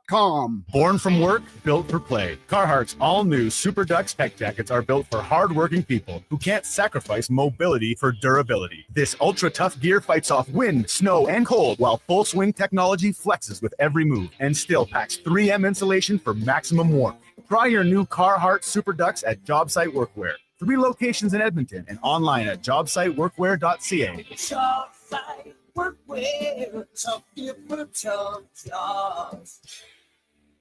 I'm Rick Showers from No Bull RV. People often ask me, hey, Rick, do people actually buy RVs from No Bull in the fall? Fair question, Rick. Why would you want to buy an RV just when it's time to put it away in storage for the winter? And I have the answer, Bob, because the RVs at No Bull are used. And that means every RV on our lot is a one of a kind. So when you're looking for a used RV, you can be really picky. One of a kind means you don't have to compromise on what you're looking for. That's right, Bob. But it also means when you find the right one, you grab it up before someone else does. Sometimes that's in the fall, but No Bull makes it easy because when you buy your used RV now, we include winterization and winter storage for free. We even get it prepared for spring camping at no charge to you. All you need to do is be ready for the great outdoors come next spring. When you think of it that way, the fall might be the best time to get your RV. And that's No Bull. NoBullRV.ca.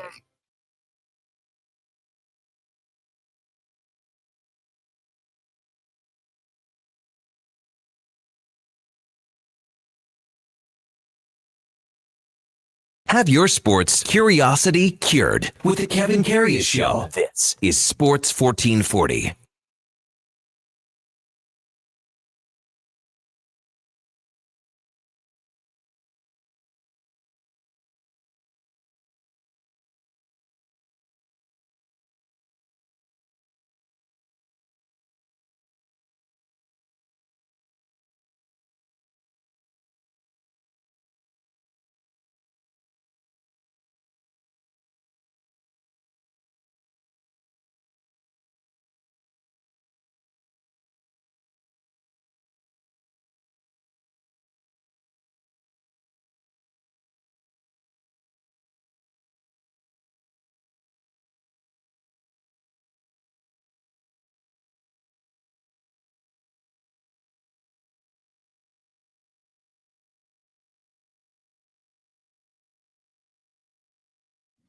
All right, welcome back to the big program. Coming up to 9:40 in Edmonton. Is that one of your favorite songs of all time, Duke? Yeah. Who's that? Pat Green. Pat Green. Farmhouse legend. What do you mean farmhouse legend? Well, Farmhouse was my fraternity at the U of A. There's 40 plus of them across the United States. He's an alumni. You're kidding. It's true. I didn't believe it myself when I first heard. What do you mean you didn't believe it? Well, someone told me that, and I was like, "That's crazy." Looked it up. Did you It's guys true. reach out? You technically. I should check in. See. What is that, like Phi Kappa Delta or something? Well, no. Farmhouse is just farmhouse. They don't have that little. We don't have Greek letters. Why not? It's not the way. Get them on there, Duke. What do you guys got to lose? Well, we're not the ones that decided that, Kevin. It was like it's a 100-plus-year-old fraternity. Yeah, but it's got to be like Animal House, no? No, it's not. Greek life at the U of A is not at all like Animal House, unfortunately. Really? Yeah. As we said before we went to break, the schedule was released for the Edmonton Elks and the CFL. Man, it's almost like someone had something input here, Duke. What are we looking at here? We have one Thursday night game, which everyone can live with, correct? The rest are Friday and Saturday games. No Sunday 5 p.m. games. Wow, what a concept. So it starts off, they're on the road to kick off the regular season in Ottawa on Saturday, June the 6th. Then it's a bye week. You got to get by. It's the way it is. It's, sometimes you got them later, sometimes you got them earlier. Home opener, Saturday, 2 p.m. against the Montreal Alouettes. Saturday, June the 20th at 2 p.m. And they got on the road for a couple more. Then they got the Thursday night game against Ottawa. Then we are clear sailing. Friday against BC for home games. It's a back-to-back with Saskatchewan. The home game Saturday at 5 p.m. Argos are here. Saturday, 1 p.m. Winnipeg's here. August 21st. It's a 7:30 start for a Friday night game. Then you got the return engagement after the Labor Day game, 5 o'clock on a Saturday, 5 o'clock for Hamilton on the 26th of September. Friday, October 16th, 7:30. It's about the only one I don't like, Duke, at that time of the year.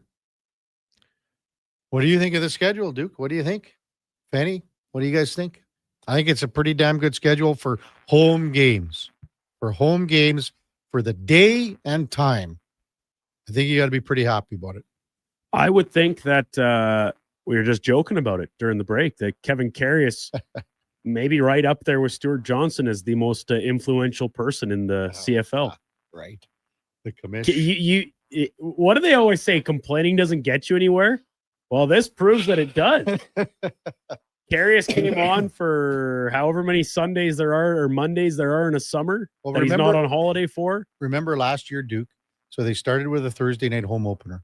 Then they had 2 games on a Sunday. Last year the CFL did the Elks zero favors whatsoever in terms of trying to regenerate interest. The team is playing better. There's an excitement around it with the new management, new coaching staff, some new players all brought in. And it's like, oh, yeah, by the way, here's your first couple home games. None of them are conducive towards getting a good crowd. Eddie Steele texts in, finally, you ain't complaining. That's right, Eddie. It's about time.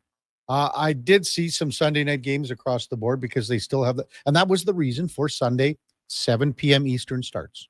So that's why they were on at 5 o'clock here, because they needed to fill that slot on CBS.com in the States. Right. That's why those games were Sundays, because they thought that we can grow the game in the United States by putting one game on a week on an online streaming service.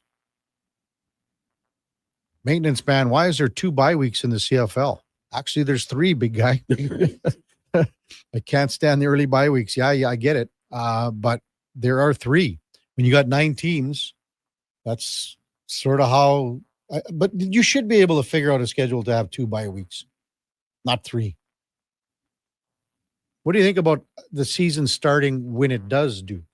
Because we're looking at, basically June 6th. You have, I guess that's about the same as last year, I think. You basically have a month of Stanley Cup playoffs that you're going head to head with, right? Yeah. Plus, preseason, that starts May 23rd. They've got the home game on Friday, the 29th against Calgary for a preseason game. So I think you got to be pretty, if you're the Elks, you got to be happy. You got to be really happy. Compro Evolution. KK, love the schedule. I will definitely attend a few this year. MTR says the NFL should have 2 bye weeks, but not 3. He also said that Edwin Diaz is a pig. Well, he just signed with the Los Angeles Dodgers. The closer out of the Mets signs with the Dodgers for 3 years, $69 million. Is that what it is? Kyle Schwarber has just signed to stay in Philadelphia. 5 years at $150. Is that correct on those numbers, fellas? Mm-hmm. So those guys are sticking around, or that guy's sticking around, but that's a big deal to stay in Philadelphia. 5 years, $150 million. Kyle Schwarber staying with the Philadelphia Phillies. Diaz, 3 years, LA Dodgers, $69 million. You got the best closer on the market, according to Jeff Passan. On the market. Maybe on the market. Not the best closer in baseball for sure. 833-401-1440. Yeah, Eddie and I are going to be so happy talking about this schedule on Friday. Isn't it great? Isn't it great? I guess we should do in or out, Duke? All right, time now for Are You In or Out? Okay, you know what? Moving too fast. Bottom up. Are you in or you out? In or out of what? No time for questions. Just action. In or out. Well, then I'm out. I'm sorry, Jet. Actually, you're already in. Are you in or are you out? On Sports 1440. I thought you would go, I'm in, Bob. We would have had a really cool moment, but you kind of ruined the whole thing.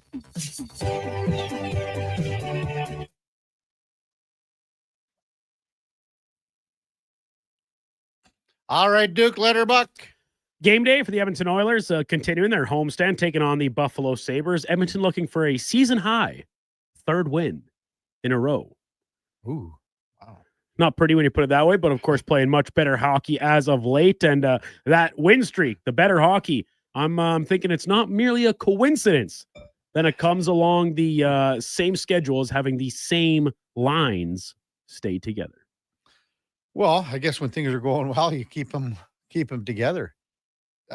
That's also has to do with the injuries, right? You know, you're forcing your hand a little bit with Roslovic out. There was thoughts that Kapanen was going to return, but then he was injured in practice. Those guys are still a ways away, and Jake Wallman too. Looking at a few weeks for Roslovic, and that's the number one guy for me. He's the key to how the line and the lineup construction will move forward. So yeah, no, I'd probably be in, and who knows? They get off to a slow start tonight, Duke. It could be in the blender again, but I mean, Matt Savoy has moved in here. We had a thing. Some texter said compared him to Kyler Yamamoto. Not a chance for me. Yamamoto put himself in danger too often. When he first came up, he threw caution into the wind and he got murdered out there. And he just, I mean, he couldn't, his body could not hold up to that. I think, and not saying Yamamoto was a dumb player, because he wasn't, but that's how he felt he needed to play to survive. Savoy is obviously a very cerebral player, smart. I think he picks and chooses his spots a little bit more than what Yamo did. So, but getting back, so he's contributed on that second line with Leon. It's been very good, and that's resulted in them, as you say, to keep the lines together. So I'm in on this one. Yeah, like it's just a matter of consistency for me, and I get it. It's a long season. You're going to play with different guys all the time. You're in practice. You get reps with different players, but I sincerely and genuinely believe there's something to rolling out and knowing that you're going to roll out shift after shift with the same two guys on either side of you or across the line from you, and like tendencies, how players like to receive passes, where they like to be on breakouts. Like it's such minutia of the game that can go such a long way, I think, to generating success in getting out of your own zone. And then more importantly, if you're a forward, obviously success in the offensive zone. And we've seen that from the top two lines here in the past couple games out. And I get it. There's been technically a little shuffle in the bottom six because of Clattenburg's injury. He was in, now he's out, but we're talking about a fourth line player here that plays only maybe a handful or so half dozen minutes a night. That replacement, and as a fourth liner, your role should be a little more straightforward, north and south. I've just like those top two lines in particular for me really stand out. There's always hesitancy taking Nuge off as your third line center, but the team's reaping the rewards of it right now with a highly lethal, highly potent top six offensive production wise. Elsewhere around the NHL, the Devils, they continue to be closely tied to Quinn Hughes out of Vancouver. We just did a quick chat with James Nichols about it in the last segment. It kind of begs the question, if this were to happen, what does the return package from the Devils look like? And I have to think Vancouver would be interested in some draft picks, but also some actual players to come with them too, because draft picks always come with an air of uncertainty around them. I think if you're the Canucks, the conversation with the Devils in particular cannot start without Simon Nemec, the former top 5 pick. Probably going to go in on this one too. The guy that they drafted, I guess it would be last year in 2024, is Anton Selyev, who's a big, like he's still in the KHL. He's still a work in he's 19 years old, Duke. He's 6'7", 210 pounds. He's the Chara when he fills out, right? Is he not? He's a number 10 overall pick from 2024. Those would be the two guys. Do you think the Devils would give up both of them? They might have to get Hughes. Well, I guess it depends. Are the Canucks willing to take draft picks? And are the Devils willing to give them up to make this happen? And Connor brought this up because we kind of touched on this a little bit yesterday. Because a texter had floated the idea of a Bouchard for Hughes type trade, even if you're not certain about getting an extension with Hughes. So, put that aside for a moment. Like, do the Devils, if the price is too high, do they just play the waiting game and know that he is going to become a free agent and you can probably get him for nothing? Now, that's all well and good, especially if you do think you have an inside track because of his brothers playing there already. But at the same time, like, you can't keep all these guys anyway, right? Like, eventually guys price themselves out. You already have a lot of money committed to Luke Hughes. Yeah.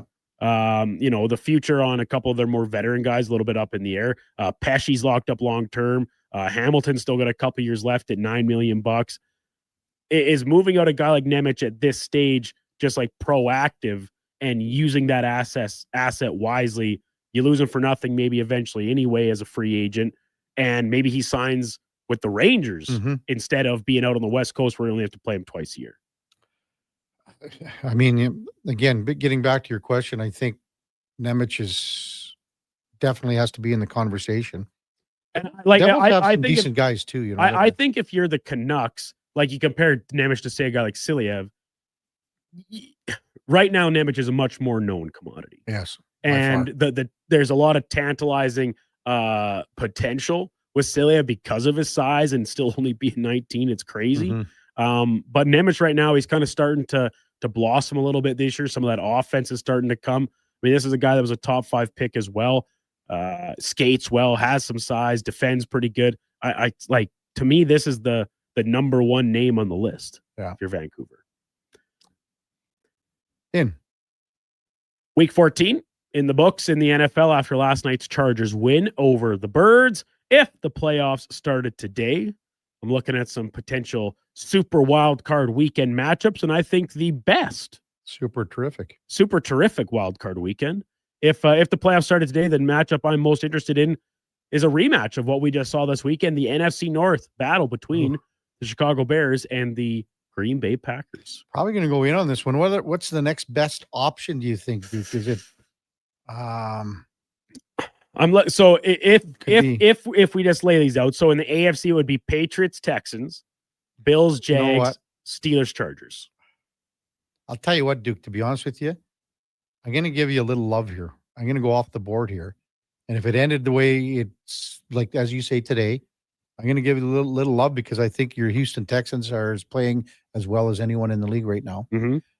They would play New England, correct? They would. So I think I might take that one just because of the fact of how well this defense is playing for Houston. How much that, I mean, when they were 0-3, right? Was it the Texans were, yeah. Oh, yeah. So think about that. They're 8-2 in their last 10. So to me, they are playing as well as anyone right now. So I think I might lean towards that game just because I got some belief in your Texans right now, and I want to see what they can do when they're matched up against a top caliber team like the Patriots. We saw what they did last week, and they played well. Oh yeah. The Texans defense. I mean, it's clear cut. I think the best in the league right now. The numbers say it is. The eye test, the way they've been able to generate some turnovers and really make some of the league's best quarterbacks look very pedestrian. Josh Allen, Patrick Mahomes in consecutive weeks, sure. But man, the Patriots, they are still a scary team because their defense is pretty rock solid. It's more so for me just the way Drake May is playing. How good he is in the pocket, the mobility that comes with it. I'm with you, Kev. I would still pick the Texans very much to be live in that game, despite having to go on the road to Foxborough, a place that has not been very kind to them over the course of their franchise's existence. But I still think just the divisional matchup of the Bears and Packers at Lambeau would still take priority for me as number one. I would really like the Niners and Eagles as well in the NFC as one to watch. Yeah, too. Eagles would kill them. Wow, and all of a sudden you're a big Eagles guy, only when they're playing the Niners. All right, let's go the over-under 8 seconds for MTR to text in. Some surprising news surfacing last night is the Colts working out retired quarterback Phillip Rivers.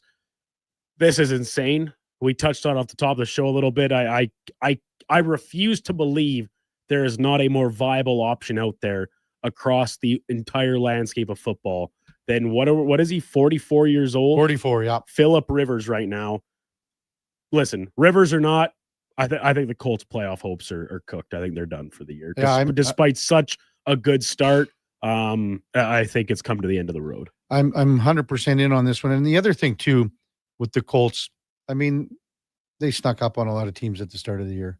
People were going, it's the Colts. They can't be. Daniel Jones, everything. It went on and on and on.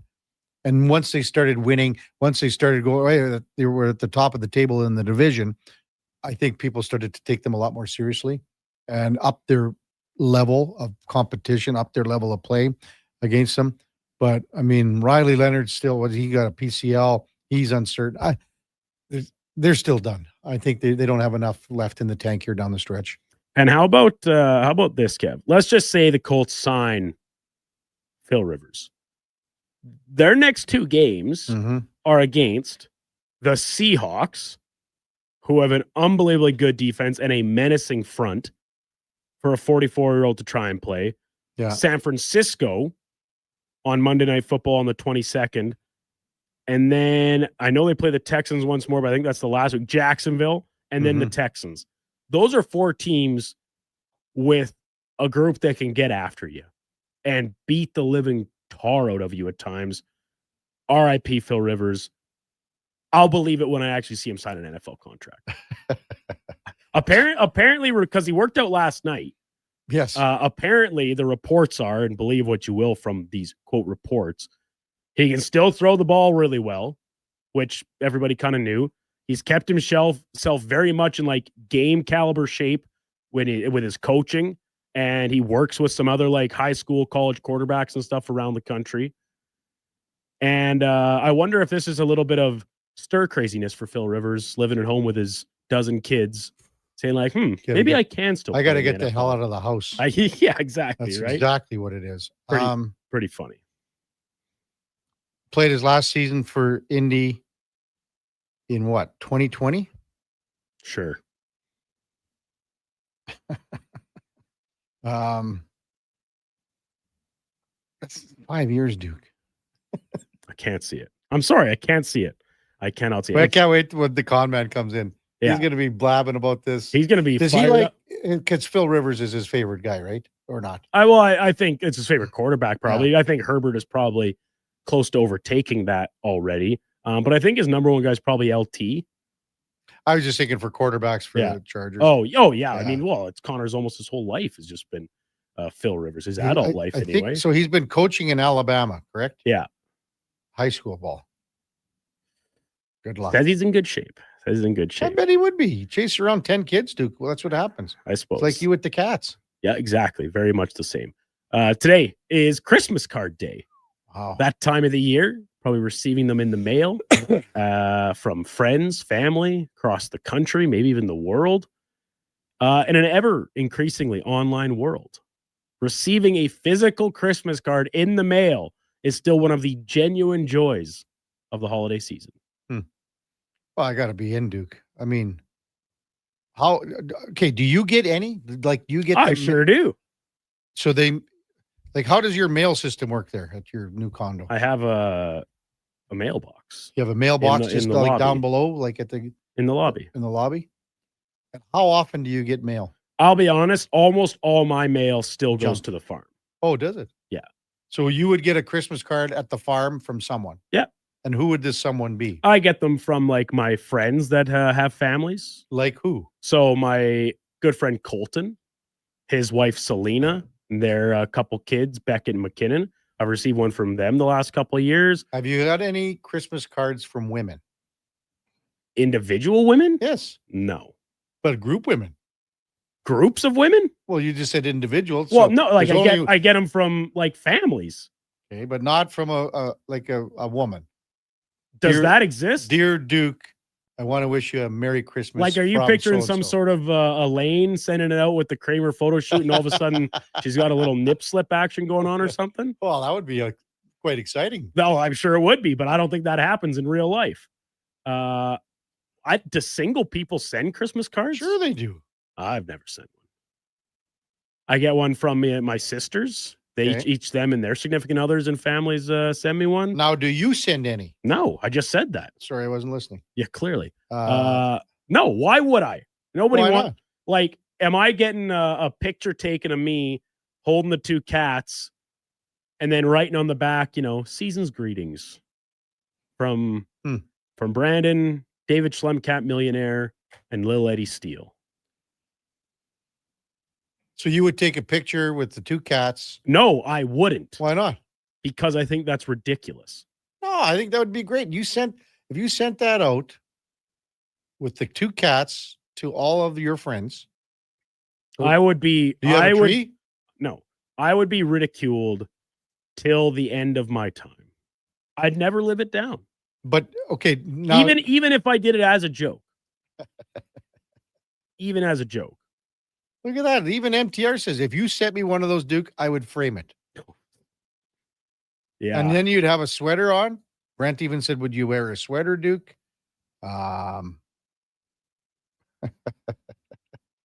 Bill says this line of questioning is why Frank won't have you on his show. Yeah, our focus isn't where it needs to be, I guess. I don't know, Duke. I mean, do you and Laura send out Christmas cards? No. Okay. Have you ever? I have before. Just by yourself? Probably. No, you haven't. I don't believe it. Like I picture Duke in your little apartment or condo, whatever it is, that you would get some baler twine and you would hang it from the corner to the corner, and then you put all those cards on the thing, on the wall, and then they just sit there for, and then you got to like these are the ones I received. These are the ones you No, received. I put them on the fridge. You got to because you want to have people they go up there and then they just they look at them. Once again, I think you're overestimating how many people visit my apartment. So how many cards do you think you'll get this year? And if you got to go to the farm to get them, I go to the farm. Do your sisters give them to you in person? Or do you get Probably. I bet there's a couple waiting for me already because I missed the Davidson family Christmas this past weekend because I was under the weather, right? I was supposed to go down on Saturday and I didn't. So there'll be a couple waiting for me there from extended Davidson family. From each of my sisters, probably Lee, Cole. I'm going to say probably 10. That's pretty impressive. I think I'll get 10 or so. Someone said, do you open them right away? Or do you open them? I open them when I get them. Okay. I enjoy. I look at the picture Tom. and then I hang them on the fridge. I'll replace. And then here's the thing. All of last year's are still up there. So I'll just replace them. I take them out of the little magnet holder. Yeah. Take them out, chuck those ones in the bin, replace them with the new one. I gave you a card last year. Yeah. Last 2 years I've given you. But I don't think you don't have a picture of like it. So here's the thing for me. A Christmas card is one thing, which is great. But then usually, I think it's standard that they usually come with. Did you like hang a family my card on your fridge? I sure did. Did you? Really? I'm not sure it survived the move, like all the pictures did. You might have been the only guy I gave a card to last year. Wow, I feel good, and it's such a kind gesture. Sure, it is. Good stuff, Duke. When we come back, we'll get to some of the texts that are rolling in here. There's some good ones here. Connor Halley will join us from Fantasy Frenzy and the Jason Greger Show coming up at 10:20. Before that time now, for a Sports 1440 update brought to you by AWS Welding Supplies in Nisku.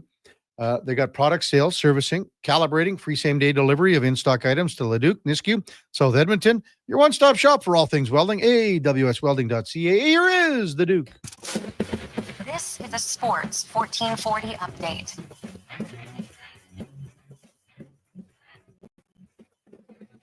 Game day for the Edmonton Oilers homestand continuing tonight at Rogers Place when they welcome in the Buffalo Sabres. Buffalo coming on the second half of a back-to-back after losing last night in Calgary. Puck drop coming just after 7 o'clock. 9 of the games around the NHL, including Lightning in Montreal, Senators hosting the Devils, Sharks take on the Flyers, Blue Jackets visit the Hurricanes, Blues take on the Bruins, Jets play the Stars from Winnipeg, and the Nightcap has the Colorado Avalanche in Nashville. CFL announcing its 2026 schedule earlier on this morning. Edmonton Elks home opener coming Saturday, June 20th, where they host the Montreal Alouettes for a 2 o'clock kickoff. In the NBA, just a pair of games tonight. Knicks visiting the Toronto Raptors. Tip-off at 6:30 from Scotiabank Arena. Orlando taking on Miami in the other game. And some MLB offseason news as winter meetings are underway. Kyle Schwarber sticking in Philadelphia, 5-year, $150 million contract for the MVP finalist from last season. And the LA Dodgers reportedly signing in closer Edwin Diaz from the Mets on a 3-year, $69 million contract. Coming up in hour 4 of the Kevin Karius Show, we'll be joined by Connor Halley from Fantasy Frenzy. I'm Brandon Douglas at your Sports 1440 update. Sports 1440, the Stingray radio station. CKJR broadcasts from West Edmonton Mall and Wetaskiwin. Download the free Stingray music app and listen wherever you go. Hi, Mike here from Northgate Chevrolet Buick GMC. It's not lost on me that this radio ad competes with a lot of other dealerships on the air. So what sets us apart? Honesty. At Northgate, we believe in giving you the very best price we can with the most value possible. We aren't giving away free trips or paying off your credit cards, but it is my promise you will get exactly what you paid for every time. Stop in and see us today, 13215 97th Street, or visit us online at northgategm.com. Now for today's holiday special, Legacy Heating and Cooling saves Christmas. Santa's furnace broke down in the shop last night, and the elves couldn't make any toys, that's right. So Santa called up his pals at Legacy Heating. And ho, ho, ho, golly gee, 1 year, no payments, interest-free. And the elves are working merrily with a brand new furnace from Legacy. Happy holidays from Legacy Heating and Cooling. Get ready, Edmonton. Glow Christmas Festival returns to light up the Edmonton Expo Center from December 4th to 31st with dazzling activities for the entire family. Wander the glowing trails, meet Santa in his sleigh, and shop from over 30 local artisans and vendors with handcrafted gifts and holiday treasures, perfect for everyone on your list. Get your tickets and learn more about what's on this season by visiting the calendar of events at edmontonexpocenter.com today. The wrapping paper is coming off, the gift box is opening, and the crowd goes wild. When they want sports in their stocking, you'll find gifts that score big at St. Albert's Source for Sports. Jerseys and accessories, baseball, bikes, all kinds of skates, and everything hockey. It's all here, alongside expert advice from pros who know sports. Put the best sports brands under the tree for less with St. Albert's Source for Sports, your source for hockey and the best sports gifts for over 35 years. This Christmas, Subaru is proud to support the Little Warriors, a national charitable organization dedicated to protecting children, raising awareness, and helping survivors heal from the trauma of child sexual abuse. Join us for a Phil Forster event at Rally Subaru in Subaru City. We're collecting much-needed items like AAA batteries, art supplies, backpacks for kids, winter gear, and laundry essentials. Drop off your donations at either location and be entered to win a free detail package. Thank you for your support from Subaru.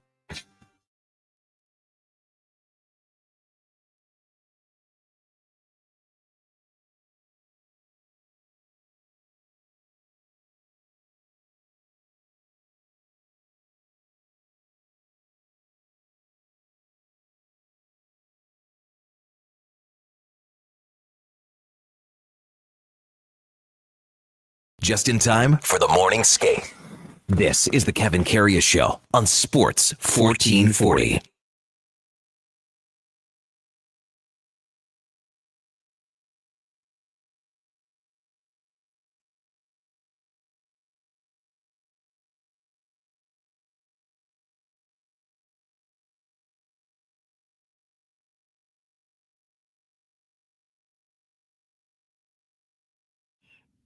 All right, welcome back to the big program, 1010 in Edmonton. Kevin Karius, Duke of Delburne, Josh Fenwick with you on Sports 1440.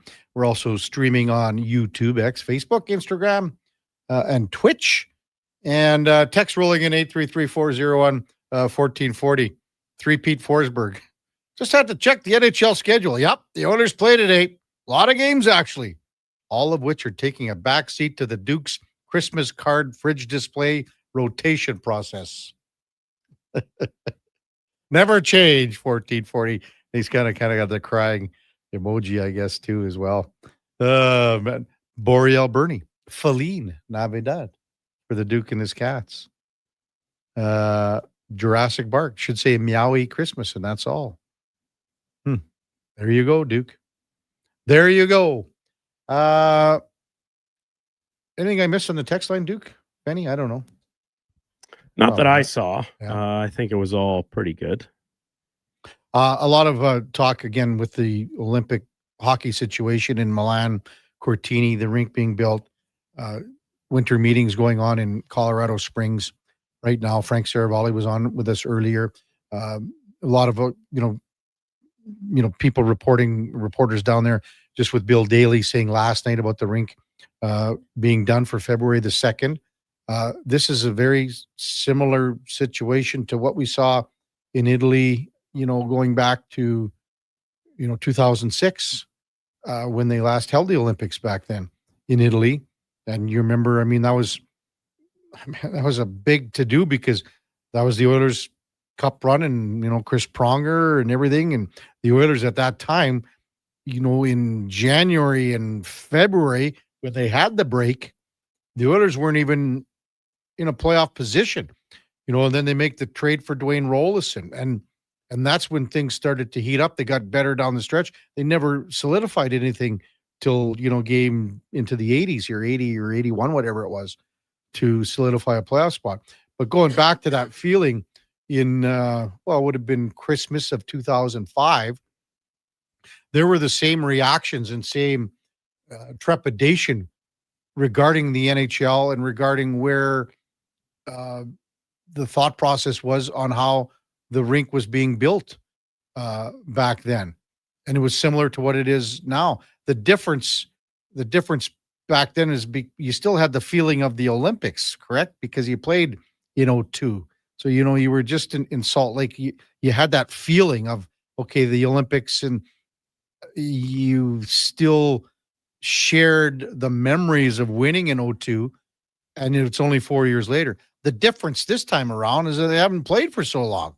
It's been a dozen years since they've been able to, get everybody on the same page here. And then when they try to get everybody on the same page, it's not even close, because the IIHF and the Olympic Committee are putrid organizations. They can't even get out of their own way. Like, for the IIHF to go, it doesn't really matter that the rink's 3 feet less, does it? What's the big deal? Like, how stupid would you be to come out and say that?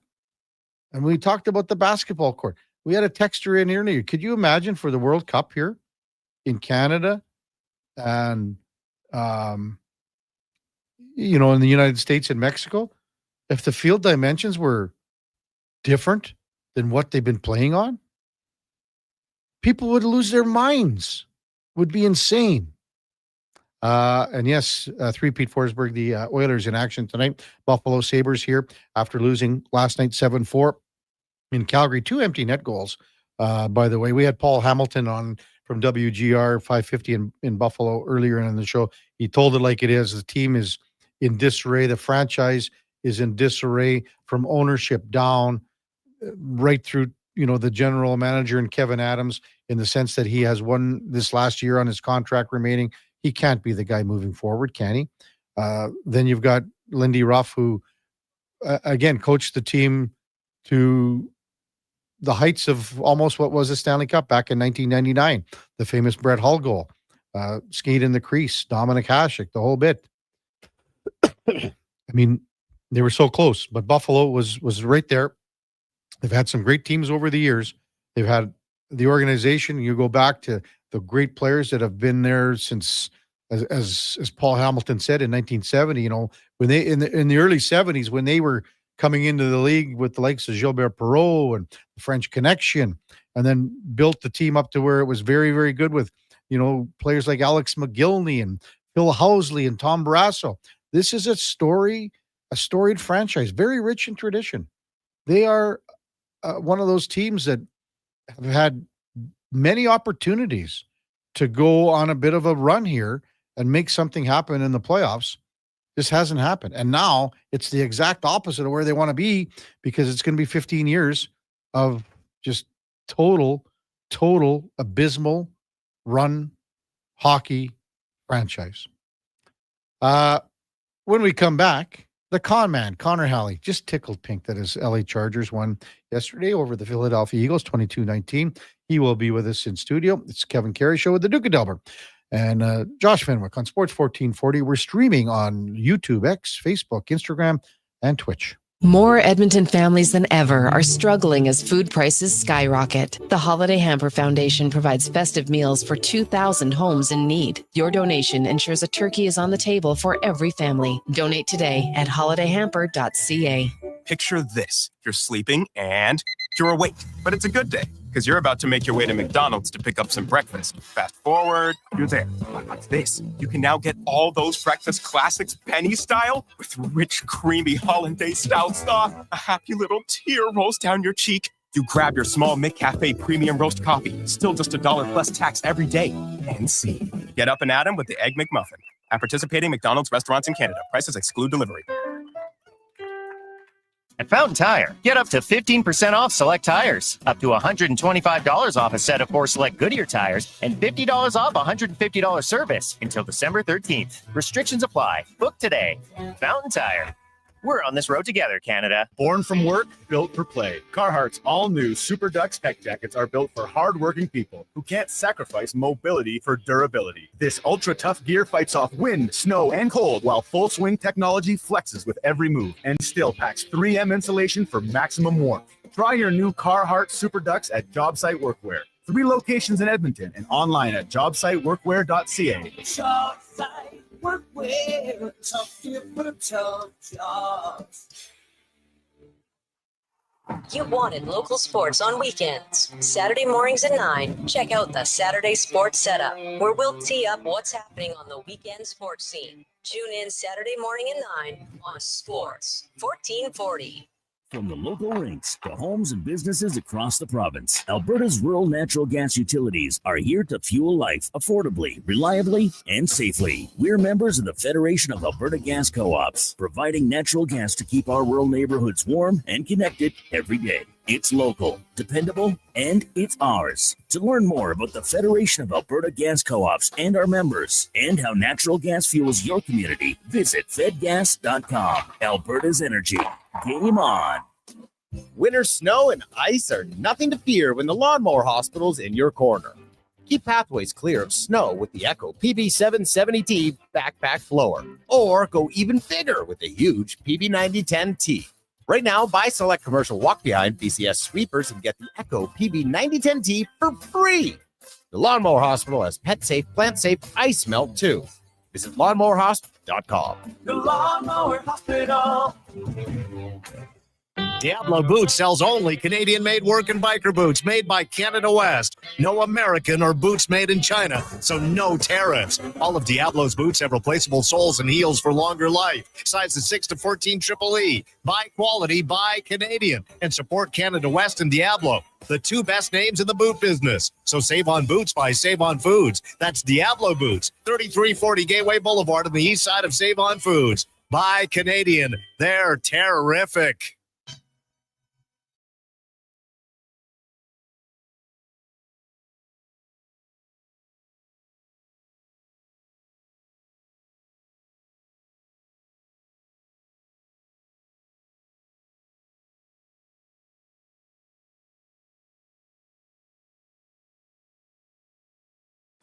Stories, guests, and insights. This is Sports 1440 and the Kevin Karius Show.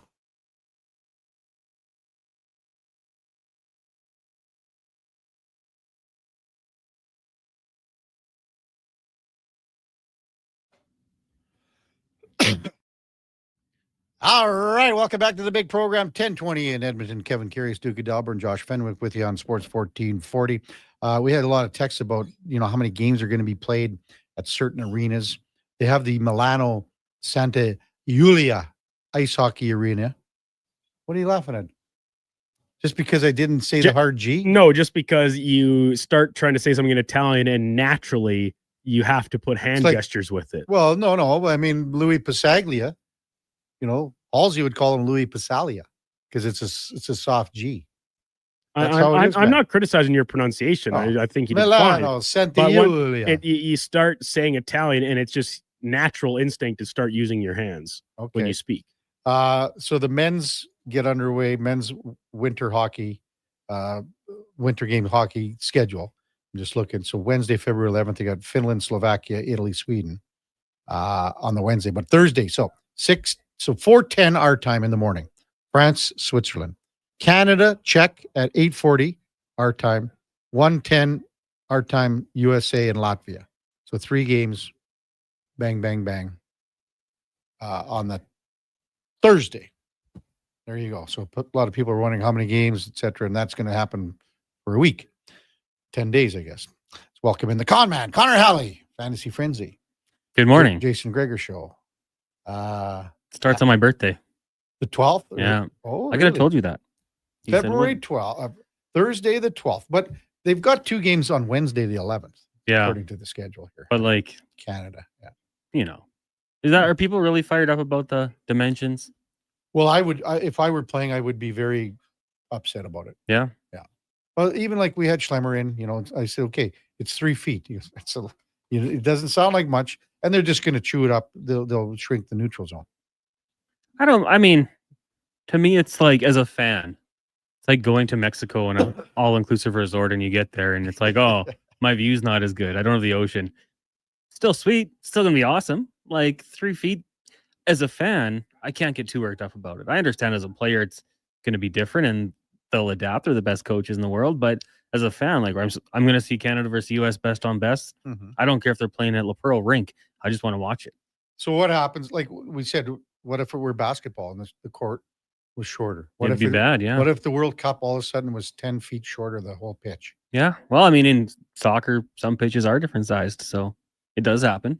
But not for a World Cup. No, I mean, not for the it's Olympics. It's lame, but it doesn't. Like, we're not playing this at that rink in Saskatchewan where you're coming down on the steps to be and you got to sweet. balance your weight. If Canada loses, is that going to be the excuse? Well, the rink size. No, go out there and adapt and prove you're the best hockey nation. Come on, let's go. I just hope there's something that happens and there'll be a guy that all of a sudden turns in and he's a little shorter and he runs into the boards or something. You know? Damn it, that wouldn't have happened in the NHL. Yeah, it's Bush League, no doubt about it. But I'm not going to let it ruin my experience selfishly. You got to be excited about your Chargers last night. Yeah. You know what? I said it off the top of the show. I was so impressed with the guts that Justin Herbert showed. Yeah. He got pounded last night. Yeah, I think his toughness is underrated in the NFL. Going back to a couple of years ago, he had the broken finger. He's had the cartilage in his ribs was all mangled, and he went out and played through it all with a terrible offensive line. Like Bradley Bozeman might be the worst center in the NFL. Like some of the reads he makes, that N'Kobe Dean sack where he just decided to block nobody instead of taking a blitzer right up the middle. Like that should be a pre-snap read. Okay, 17's coming on the blitz. Even if he disguises it, make sure first before you go to help out your guard. Yeah. He's just making all the wrong plays, and Justin Herbert pays for it. And then he can't properly protect the football because one hand's we don't know how broken it is. It doesn't look very good. But yeah, his toughness to run up the football, and then at the end of the game, throw a stiff arm if he had it to. He did, yeah. It's pretty impressive. Even if Jalen Hurts kind of threw that ball game away, I was very happy with the Chargers' performance last night. I look okay. He had 4 picks. Yeah. And then a fumble. Yeah. -4. It's happened once before. 2 on and a 1, fantasy. 2 turnovers in 1 play. That's pretty impressive, actually. Like the Chargers, I think it was Tier Tart. A fantasy on -4. Oh my gosh. It was bad. But you know what? Even with his turnovers, the Eagles very easily could have won. Sure they like AJ Brown, catch the damn ball. It's in your hands. And it was a good play by Cam Hart to get in there immediately and rustle it through. But if you're AJ Brown, you're one of the top players in the game. You have to make that play. Then he was scared to get hit by Denzel Perriman, tipped that ball up to Cam Hart, got the interception. Like he had a good game, but he still had some really bad plays. I said it off the top of the show too, Con Man. I said, this is karma. Yeah. This is a guy that spouted off and said, I'm not getting enough targets. I'm not getting enough looks. Yeah. And lo and behold, you get that game was in your hands and you pissed it away for your team. 100%. So just keep yakking. Yeah. Come out today then. Come out today and go, I should have had more targets. Like, just shut up and play. Yeah. I would have never said anything about AJ Brown this morning because there was something we said at 7:20, 7:15. I would have never said anything about it had he not gone off and said, I'm not getting enough looks and, social media and everything. Yeah. Why? I never understand why going to the media or speaking out in public, Twitter, Instagram stories, whatever it is. It makes no sense to go out there and do that. And like he went from lovable reading his self-help book on the sideline to, okay, he's a diva. He's not going to help his team win. And yeah, should have caught that ball. They win that football game, but he was not helping his quarterback out. Yeah. The one over the middle too, that was a big drop. And yeah. As I said, like it was not an easy catch, but if you're saying I'm one of the top 5 guys in the league, those guys make those all the time, man. That's it. You're going to get hit anyways. Yeah. Perriman probably would have followed through had he caught the ball, but it was a fun game. Did you watch any of the Monsters Inc. version? No, I saw it on TSN this morning. That double turnover play broke it. Oh, really? Like they just fumbled the ball. It was just on the field. They didn't know, Szlowski didn't know what to do. So, but it was cool though. I like that for the kids. The kids liked it. I tried to watch it on Disney Plus, but I couldn't find it. So the whole thing's going on. And they just basically mock what's happening. And I think it must be 10 seconds I was after the say, is there a fact. delay? Yeah. Yeah. But I think the don't- kids would probably like it, I guess. Why not? I mean, you're trying stuff. I like that they're trying things. Where would you like? Do you watch it on another like a streaming I service? thought from what I saw, it was Disney Plus. So I went there to look for it, and maybe it was blocked off with location. Maybe it was Yeah. US only. Yeah, exactly. I don't think I would have watched much of it, but Mhm. you know, a play or two for sure, just to see what it was all about. I guess we're in that time of the year of fantasy where it's playoffs starting this week. Yeah. How are you guys doing? And then I think, what did you say? MTR gave you guys the business? or MTR something? knocked us out. Yeah, it wasn't a great year for CB MTR. Radio. On my 2 leagues, which, you know, I'm not going to lie to you guys, Mhm. my priority levels are a little bit higher. 1 bye week this week, and then the other 10-team league, 8 playoff teams, no bye week. Yeah. So I have to, you know, hopefully we can find a way to grind it out. A lot of my team's success came from the Chargers and Justin Herbert. Now with a broken hand and a terrible offensive line that isn't as good as it was earlier on in the season, and Jonathan Taylor as well. So I need Phillip Rivers in Indianapolis so they can have a competent quarterback. I heard the slander this morning. Did you? I heard it. I was listening. I was talking with Josh in the YouTube chat. I'll ask you this, because you were saying, like, someone who played college football last year, like someone who's out there. There's one answer that, like, do you want Hendon Hooker? I don't know who Taylor I want. Heineke? That might be the best option. I don't know who I would want, but it's been 5 years, right? He played in 2020, yeah. Took them to the playoffs, lost the Bills, Right. but 2 touchdowns, no INTs. I think they lost by 3. The upstart Bills at the time.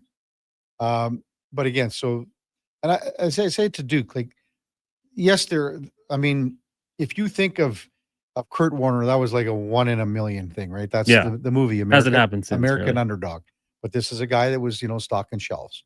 There have to be guys somewhere that played college ball last year that there's something. But we know so much of football is relationships, familiarity. Shane Steichen was Rivers' quarterback coach for 5 years in San Diego. I don't know. His mobility was never his greatest asset. I would put him in terms of breaking down defenses, reading defenses, top 1%. Like that he can do. So I don't think is it going to happen? Probably not. But I love this story. I love that they're looking at him. Yeah. He'd be the second grandfather to play in the NFL. Who's the first? Brett Favre. Brett Favre? Yeah. I would say George Blanda was 48. It's crazy. Okay, so he wasn't a grandfather? I guess not. Well, you got to have 10 kids, I guess. Well, yeah, whatever. Phil started young. What's he got? 10. 10? I think his oldest I think her name's Hallie. Yeah. And She's so in her 20s. in her 20s, had a kid. Gunner is, I believe, a junior going into or sophomore in college or high school, and he's one of the top ranked quarterbacks, coached by his dad. So Phil stayed in They the were game. in Alabama. Yeah. Yeah. How much trouble are the Eagles in right now, you think? It's interesting, because I don't think they're a bad team. I think they're just playing bad. So, how quickly can you turn that around? The offensive line, the injuries were kind of piling up for them. I think that's something they have to figure out. Mm-hmm. I was kind of curious, going away from Dallas Goedert in that game last night. He was killing the Chargers, and they just kind of went away from him. Yeah. I think the offensive play calling could be better. But when you look in that NFC, I still think they could win a playoff game. The Rams are going to be tough. Seattle's probably a tough team out there. But if it all comes together and they get healthy, I still think they're a good team. Maybe, well, obviously not as good as last year. They lost some pieces that have hurt them more than we would have known. But I still think they can be a good team. This was 2 8-4 teams last night. Yeah, I mean, it was a good Monday night Yeah. game. It was slow moving. So, yeah. It was a slog, but I'm just looking at the cast that Herbert's got on. And you said, I saw that stiff arm. I'm like, and I also saw him all the times he was handing off, going, I guess, the other way around. He handed it off with his throwing hand, yeah. upside down, backward. yeah. Yeah, kind of a I wonder weird if one. that had in, Vidal was okay. Yeah. And so was Hampton was Hampton's okay for coming back. Yeah, first game back at the touchdown. Vidal right off the hop had that 60-yard screen, right? Or Yeah, something like that was a nice little Yeah. nice little play by Herbert to dump it off there. Uh-huh. I thought tight throw, but got it there. Yeah, I mean, I was surprised that Vidal had as much play as he did because he was returning kicks too as well. Yeah, So and they got Lad McConkey out there returning punts at the end. he's fallen off, man. What's happened to him? Yeah, well, nobody. The passing game was good for the I Chargers get it, last but night. remember, like last year, everyone was like, "This is the second coming here." Yeah, well, he's had an okay year, but I mean, if you give Joe Walton or Rashawn Slater and let Yeah. Herbert sit back in the pocket for 6 seconds, I bet the statistics Mm-hmm. are back where you expect them to be. So next year, maybe he's a lower pick you can pick up. Yeah, maybe. But yeah, the passing game hasn't been good Mhm. last few months. What's going on with fantasy and our Sports 1440 fantasy hockey and things like that? Well, Yeah. I mean, my team's all injured. I know Duke was making a bit of a climb into the 20s. You're in the 20s now, Duke? Yeah, I've made a huge climb. I was piddling around like near last or the bottom 5 almost all year, and here in the past week and change, I'm all the way up to on T28 as of today. But I think I was even like as high as 25th early this week over the weekend. Things are looking up for me. I have Jack Hughes, Pierre-Luc Dubois, Raquel, Harley, and Hellebuck all out with injury. So I'm not doing too good, but atop the leaderboard. Do you know where you are, Kev? I was 9th, and now I think I'm in 11th. Painter's picks leading the way, 5 points up on Team Randy, and then Bad Niv rounding out the top 3. Yeah. Logan Cooley's injury is going to hurt me. Yeah, me too. Not Cooley. me, but the other ones will. There's a lot of guys, that's the only way to win these drafts. You got to be healthy. Oh, 100%. Health and goaltending. Yeah. I think that's what we've learned over the last few years. You get healthy, you got a pretty good chance. So Gregor and I are into the quarterfinals of the Massive Doopies League, the #1 fantasy football league in Edmonton. Against each other? No. I don't know if we'd ever play each other, possibly in the semis. I'd have to check on that. What happens if you guys go to the final? If I play Gregor in the final? Elevated stakes or something like that? Oh, the elevated. Maybe never the mind. loser That's has all we would to talk about on this. Would be 8 hours a day talking about this, busting this down. loser has to cover the other guy's show maybe for a day. Oh, wouldn't that be a sweet bet? Yeah. You could come do driver. Gregor would have to do the morning show and his. Yeah, like it's an 8. You'd be here till 6 o'clock. Yeah. I'm throwing it out there if you guys both make it that would far. Be dirty. That would be dirty. I don't, because Gregor's got a decent, because what he did was he had a bad team last year. So he had picks and stuff. And then I think if you do that, every time you come in or go to break, you got to say like Kevin Karius on the Gregor show, league champion. Yeah. We'll Well, be right just back. like, because you got guys with the sandwich board signs and everything like that. Yeah. What's the worst one that you've seen? Like some guy had a Justin Bieber tattoo, had put it on his thigh or his back or something. I don't know the worst I've seen. I've seen a little skit that was absolutely hilarious about like ridiculous fantasy football punishments, but yeah. Ours, like we just do, you have to pay for the pizza and the beer the next year. Oh, really? So it's just a little financial one. Nothing too humiliating. Sean Piercy from the ranch, he had to wear, they were brass balls, bull's balls, and had to have them on the hitch of his truck for a year. It's a good one. I like that one. There are those fun ones like we have to go do a stand-up comedy routine. As long as you're not doing the Waffle House one, because I think that's just too easy. Yeah, exactly. I'd love to do that one. Text 833-401-1440. Rig says he's in 6th, I think. Wow, the Rig. Very impressive. I can confirm that. Rig is in 6th, yeah. MTR said all he said is belt to ass to you guys. Oh man. Oh, it was yeah. Anytime MTR comes out on top, that's not good. It was a beatdown, but you know what? Like we were trying some things in that league. We took some risks, made a trade, which I never do. That was the first fantasy football trade I've made in 20 plus years. Because I usually just drop my team and these are my guys. I'm with them. But we made a trade, which probably wasn't good. So it was kind of an experimental league. So we'll see who wins. Bad captain. Seems KK is the only one upset about the hockey dimensions. There are bigger problems in the world. It'll be okay. Yeah. We can't have there that. are a few other problems. Yes. We can't have that mentality in sports talk radio. I just listen. Schlemko said it last Wednesday. He said it's a big deal. So I'm kind of saying. I mean, it's kind of like if it happened in any other sport at these games, like, oh, well, the ski jump, the trajectory is just a little steeper than usual, you know? Like, what are we doing? I would still say cool, but for these athletes that train for it, it would be a big deal. So I get it. Bobby texted, "Morning, gentlemen. As Gregor said, prior to moving to Utah, the Coyotes played in a smaller rink than what was being proposed for the Olympics. No one said a word." Well, you're wrong, I think, Bobby, there. And I think Gregor's wrong. Mullet Arena is the same size as an NHL rink. It seats 5,000. This rink seats 14,000. But we're talking about the ice dimensions. Mullet Arena, I believe, is a normal standard NHL size rink that's where Arizona State plays. Yeah. So we're not talking about a smaller rink, we're talking about the ice dimensions. And even again, I've seen 3 or 4 things about all the insiders being in Colorado Springs, and they are saying everyone in the NHL is upset at this. They are not happy. Yeah. They are not happy. Why do you think one of the first things that Bill Daly said for 2030, it's NHL dimensions? Yeah. And even Frank said that he feels the double IHF and the more double IHF is saying, giving the big FU to the NHL. He said they did this on purpose. Would you be okay if they held the tournament elsewhere? Because to me, that kind of takes away from the whole Olympic experience. But Steve Ellis, barely faced off. I don't know if you saw it. He said, enough of the talk. Just move it to Davos. And then had a picture of the rink. And it's like, that's the mecca of hockey. Spengler Cup. That would be so cool. But I don't know. I think the players would probably rather stay in Italy and do it there. But yeah, I don't know. Are you going to let 3 feet? Are you going to let 3 feet? Yeah. 3 feet ruin this event that, McDavid, McKinnon, Makar, all these guys have waited for their whole life? No. I just think you got to just suck it up and adapt, have some fun. Wait till someone's offside by whatever. Oh, yeah. Then Then we'll bring they're it just up. going to scrunch the neutral zone, right? Yeah. So someone's going to be on a long stretch pass. Someone will be offside Keep your head up, right? by a foot. Or and a keep half. your head down. Know your dimensions. Number 1 rule. What's coming up on the Gregor Show?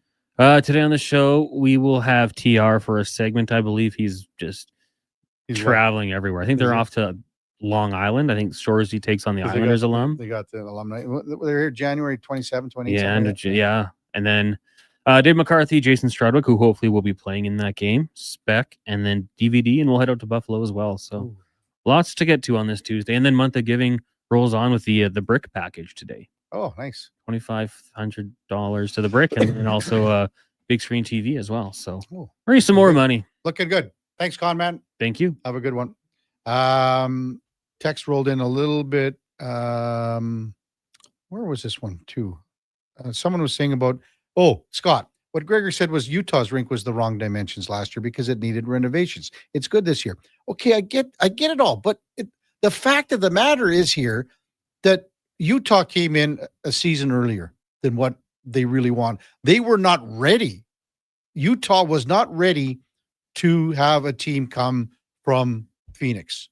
You can ask anyone. They wanted to do it a following year, the next year. They weren't ready. They put it all together and they made do with it. The fact of the matter here is they had 3 years plus to figure out what these dimensions were, and they knew what the dimensions were. That's the argument here. 10:40 in Edmonton. We're back to wrap things up. Kevin Karius, Duke of Delburne, Josh Fenwick on Sports 1440 on your AM radio dial, but we're also streaming on YouTube, X, Facebook, Instagram, and Twitch. Hold up. Are you pulling my beard? Booster Juice has 2 new booster balls for the holidays this year. That's right, Santa. The Eggnog Booster Ball and Caramel Pecan Pie Booster Ball are 2 new flavors to put some extra jingle in your step. So are you a pie guy, Santa, or a nog guy? Both! Good call. That's extra jolly. Happy holidays from your friends at Booster Juice. Canadian born, blending since 1999. As 2025 comes to a close, GS Construction would like to take the time and thank our crews, our partners, and our communities for another successful year of teamwork and growth. Together, we've helped keep Edmonton and the surrounding area moving by building and maintaining the underground infrastructure that keeps everything running smoothly. It's been another year of dedication, pride, and hard work the team has put in to make it all possible. To learn more about our people and our projects, visit gsconstruction.ca. At Fountain Tire, get up to 15% off select tires, up to $125 off a set of 4 select Goodyear tires, and $50 off $150 service until December 13th. Restrictions apply. Book today. Fountain Tire. We're on this road together, Canada. Aloha Edmonton, it's back. Century Vision Care's 4th annual Maui Christmas event on Friday, December 12th from 9 to 5. Century Vision Care, Edmonton's biggest Maui gym retailer, is bringing the island spirit to your holiday shopping. Enjoy in-house savings on all prescription and non-prescription Maui gyms, plus giveaways, prizes, snacks, and beverages all day. Same-day eye exam appointments are available, and they direct bill most insurance plans, but spots are filling fast. Get ahead on your Christmas list and treat yourself to a new pair of Maui gyms. Visit Century Vision Care on Instagram. This hockey season, before every game, check out the pregame show with Andrew Walker on Sports 1440. It's brought to you by Titan Supply, your only source for rigging, lifting, and hauling products. Visit titansupply.ca. The wrapping paper is coming off. The gift box is opening, and the crowd goes wild. When they want sports in their stocking, you'll find gifts that score big at St. Albert's Source for Sports. Jerseys and accessories, baseball, bikes, all kinds of skates, and everything hockey. It's all here, alongside expert advice from pros who know sports. Put the best sports brands under the tree for less with St. Albert's Source for Sports, your source for hockey and the best sports gifts for over 35 years. Across rural Alberta, volunteers and community groups work hard to make life better for their neighbors, creating new playgrounds, better rinks, and gathering places that bring us together. Vision Credit Union is proud to lend these local heroes a helping hand. Apply today for a Helping Hand grant up to $10,000 to support your community's next big idea. Let's make great things happen together. Applications are open until January 31st, 2026. Learn more at whatsyourshare.ca.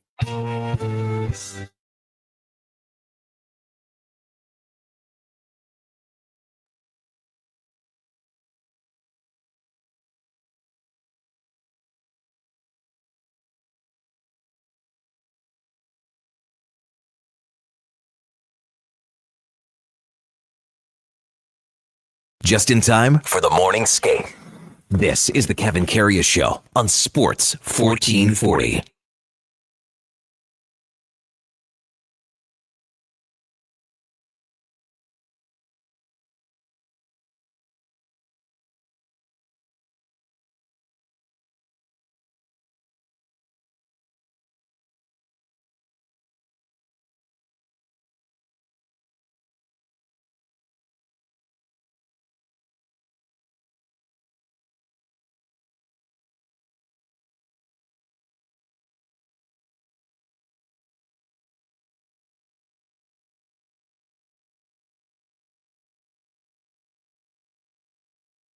All right, welcome back to the big program, 1044 in Edmonton, the home stretch of the Kevin Karius Show with the Duke of Delburne. Josh Fenwick on Sports 1440. You got to bring in old Josh Fenwick here for a moment, talk about that's the Knicks and Raptors tonight. Knicks Raptors, pretty exciting stuff. Knicks, not that great on the road. Yeah. They're playing in Toronto. Who do you like? I like the Knicks to win this game, no? What are you guys doing over there? I don't know. What's going on, dude? It's possible this isn't working. Oh. It's what? Static? Yeah. I heard a little static in my ears. That connection is just a little janky, so I just had to move. Is it better now? Yeah, it's good. Oh, huge. Yeah, I mean, listen, the Knicks are the Knicks. They're a very good team at this point. Yeah. If you want to pick the Knicks, I say go ahead, but I think the Raptors, They got a chance. I think this is a real chance here. Mm-hmm. I'm just gonna pull up the Knicks home and away stats here. If I can find it. Oh man. I thought you'd be like you should be prepared for this. Well, come on. Like, I don't bring up cricket with you. Hey, Josh, last show of the segment, we're coming out of break. Oh, let's bring on Josh Fenwick. Why aren't you prepared, young man? Come on now. Anyways, just like the team, they've been. Yeah, I think that the Knicks, they're not as good on the road as they are at home. And it's a serious thing. Like, they didn't win their first road game until they were in Dallas. And since then, they've been on a bit of a heater on the road, but they've been playing weak teams. I don't think the Raptors are as weak as, say, a Charlotte, even though they did absolutely blow a game to Charlotte. The Raptors are going to be cooking up something at home. That crowd is going to be next level. And they don't have anyone to guard Brandon Ingram. OG Anunoby. He's got his own problems. It's going to be focused on Scotty Barnes. Text 833-401-1440. Blair texts in, I best be sending my weekly chirp to KK before he takes the rest of the week off for vacations yet again. Took 1 day off here. Okay, just a second here. September, October, November, and 3 months and a little bit. 1 day off, Duke. What about in a couple weeks? Yeah, I'll be taking. I'll be by the end of by the Olympic break, Duke. I will have expended 2 weeks of my vacation. I figured it out. 2 weeks of my vacation. 2 weeks. Yeah. That's all I get for the whole. Well, you need an agent, man. Should hire you. Probably can't afford your rates though. I don't know. I'd take my 10%, right? What is the NHL is what, 3 or 4%? I don't know. That's a question for Schlemmer, somebody that's, in the NHL. Mm-hmm. Brody Nelson texted in a while back. Man, it's such a long one, Brody. I'm going to have to go through it, and maybe we'll get to it tomorrow. 833-401-1440. Ed says, that's weird. I hear static every time KK talks. Come on now. Wow. Ed says, the fact of the matter is the dimensions are IIHF standards, so they knew what they were doing. It's not an NHL event. But your partner here, Ed, is the NHL. And the problem here, again, is that the IIHF and the COC does not treat the NHL, this is the biggest event going. This will be the most eyeballs on worldwide. And you're not treating them as a partner. Ryan says, I think the smaller race is a good thing. It's going to look fast. It's what you want when you're trying to showcase the best players in the world. Farm Boy goes, KK, you're right on the dimensions. It's a big deal. We take the sport seriously. So if you're hosting the Olympics, you should take that seriously too. It's insulting. I agree, Farm Boy. A lot of comments, Top Dog and Old Boston Gardens, 191 feet long. Yeah. Odd was shorter. But again, the argument here is that you are building a facility to house what is going to be the biggest spectacle in the Winter Olympics. That's the simple fact. And you know what the dimensions are. And Frank said last week even that they did this on purpose because of the dimensions are 60 meters by whatever. So it's 197 by 85 and a half or whatever it is. But the rinks prior, in 20 years ago, I believe, Duke, do you know the exact dimensions from 2006 in Italy? I do not. I can see obviously, if I can find that. Vancouver was 2010, and Vancouver, correct me if I'm wrong. Well, I know it's right 100%. That's NHL rink. Now in 2002 in Salt Lake, I believe those dimensions were at Olympic-sized ice.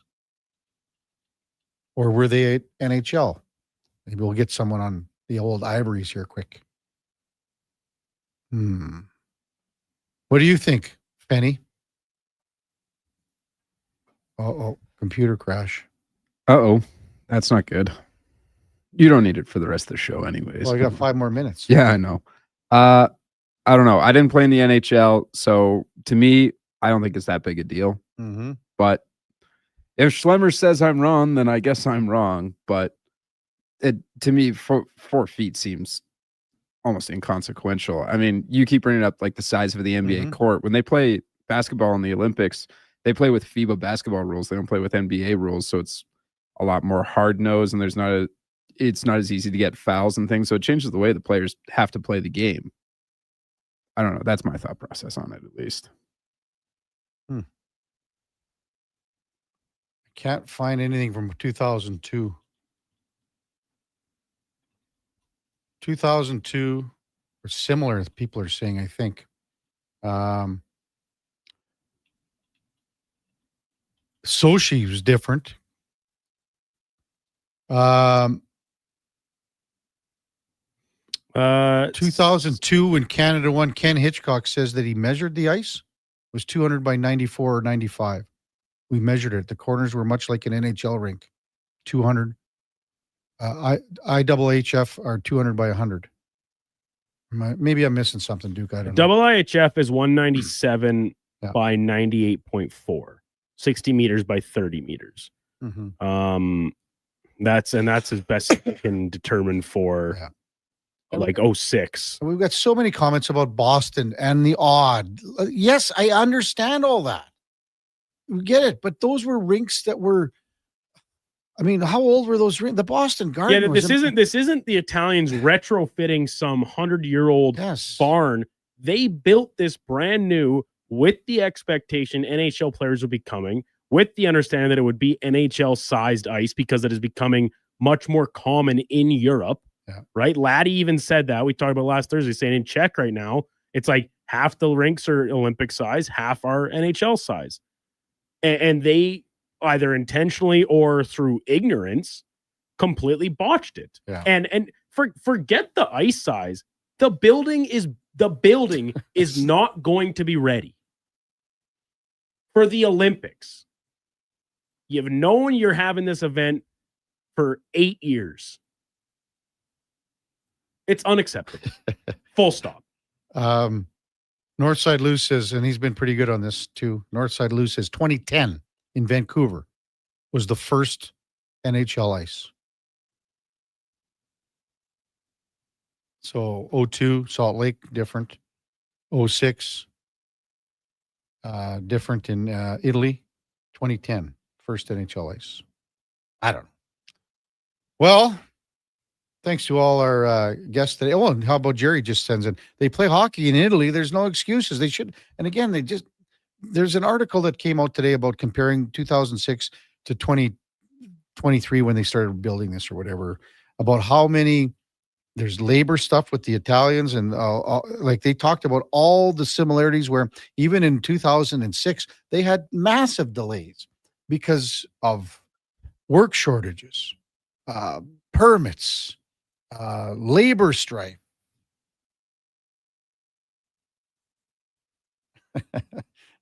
MTR. Well, if you think about it, 4 feet's about Duke's height, so it shouldn't be that big of a difference. He just sits there and giggles. Hey, that's what I'm going to do when I retire, Duke. I'm just going to text in, just get cuts like little jabs. It's going to be great. Thanks to all our guests today. Really appreciate everyone for being a part of the show. Coming up at the top of the hour, it is Fantasy Frenzy with the former Rochep T-Bird, Connor Alley, and the Duke of Delburne. Coming up at 12, it's the Lowdown with Alan Mitchell, 2 till 6. We got the Jason Greger show. And again, the month of giving continues with Greger. 6 to 7, it's the pregame show with Andrew Walker, Landon Ferraro, and Donnie P. Puck drop, Oilers, Sabres to follow. They'll have the postgame show after that. Fox Sports All Night. We'll be back with you tomorrow at 7 o'clock. Our co-host on Wednesday will be David Schlemko. Until that, we've got, again, a Sports 1440 update brought to you by First Round. Sunday's got even better. At First Round, you could win an NFL helmet, jersey. Enjoy the Pro Bowl brunch only at Edmonton's NFL headquarters, First Round downtown or on Bourbon Street. Once again, thanks everybody for listening. Really appreciate you being a part of the show. Could not do it without you. We'll see you back here tomorrow morning at 7 bells. Until then, have a wonderful rest of your Tuesday. Here is the Duke. This is a Sports 1440 update.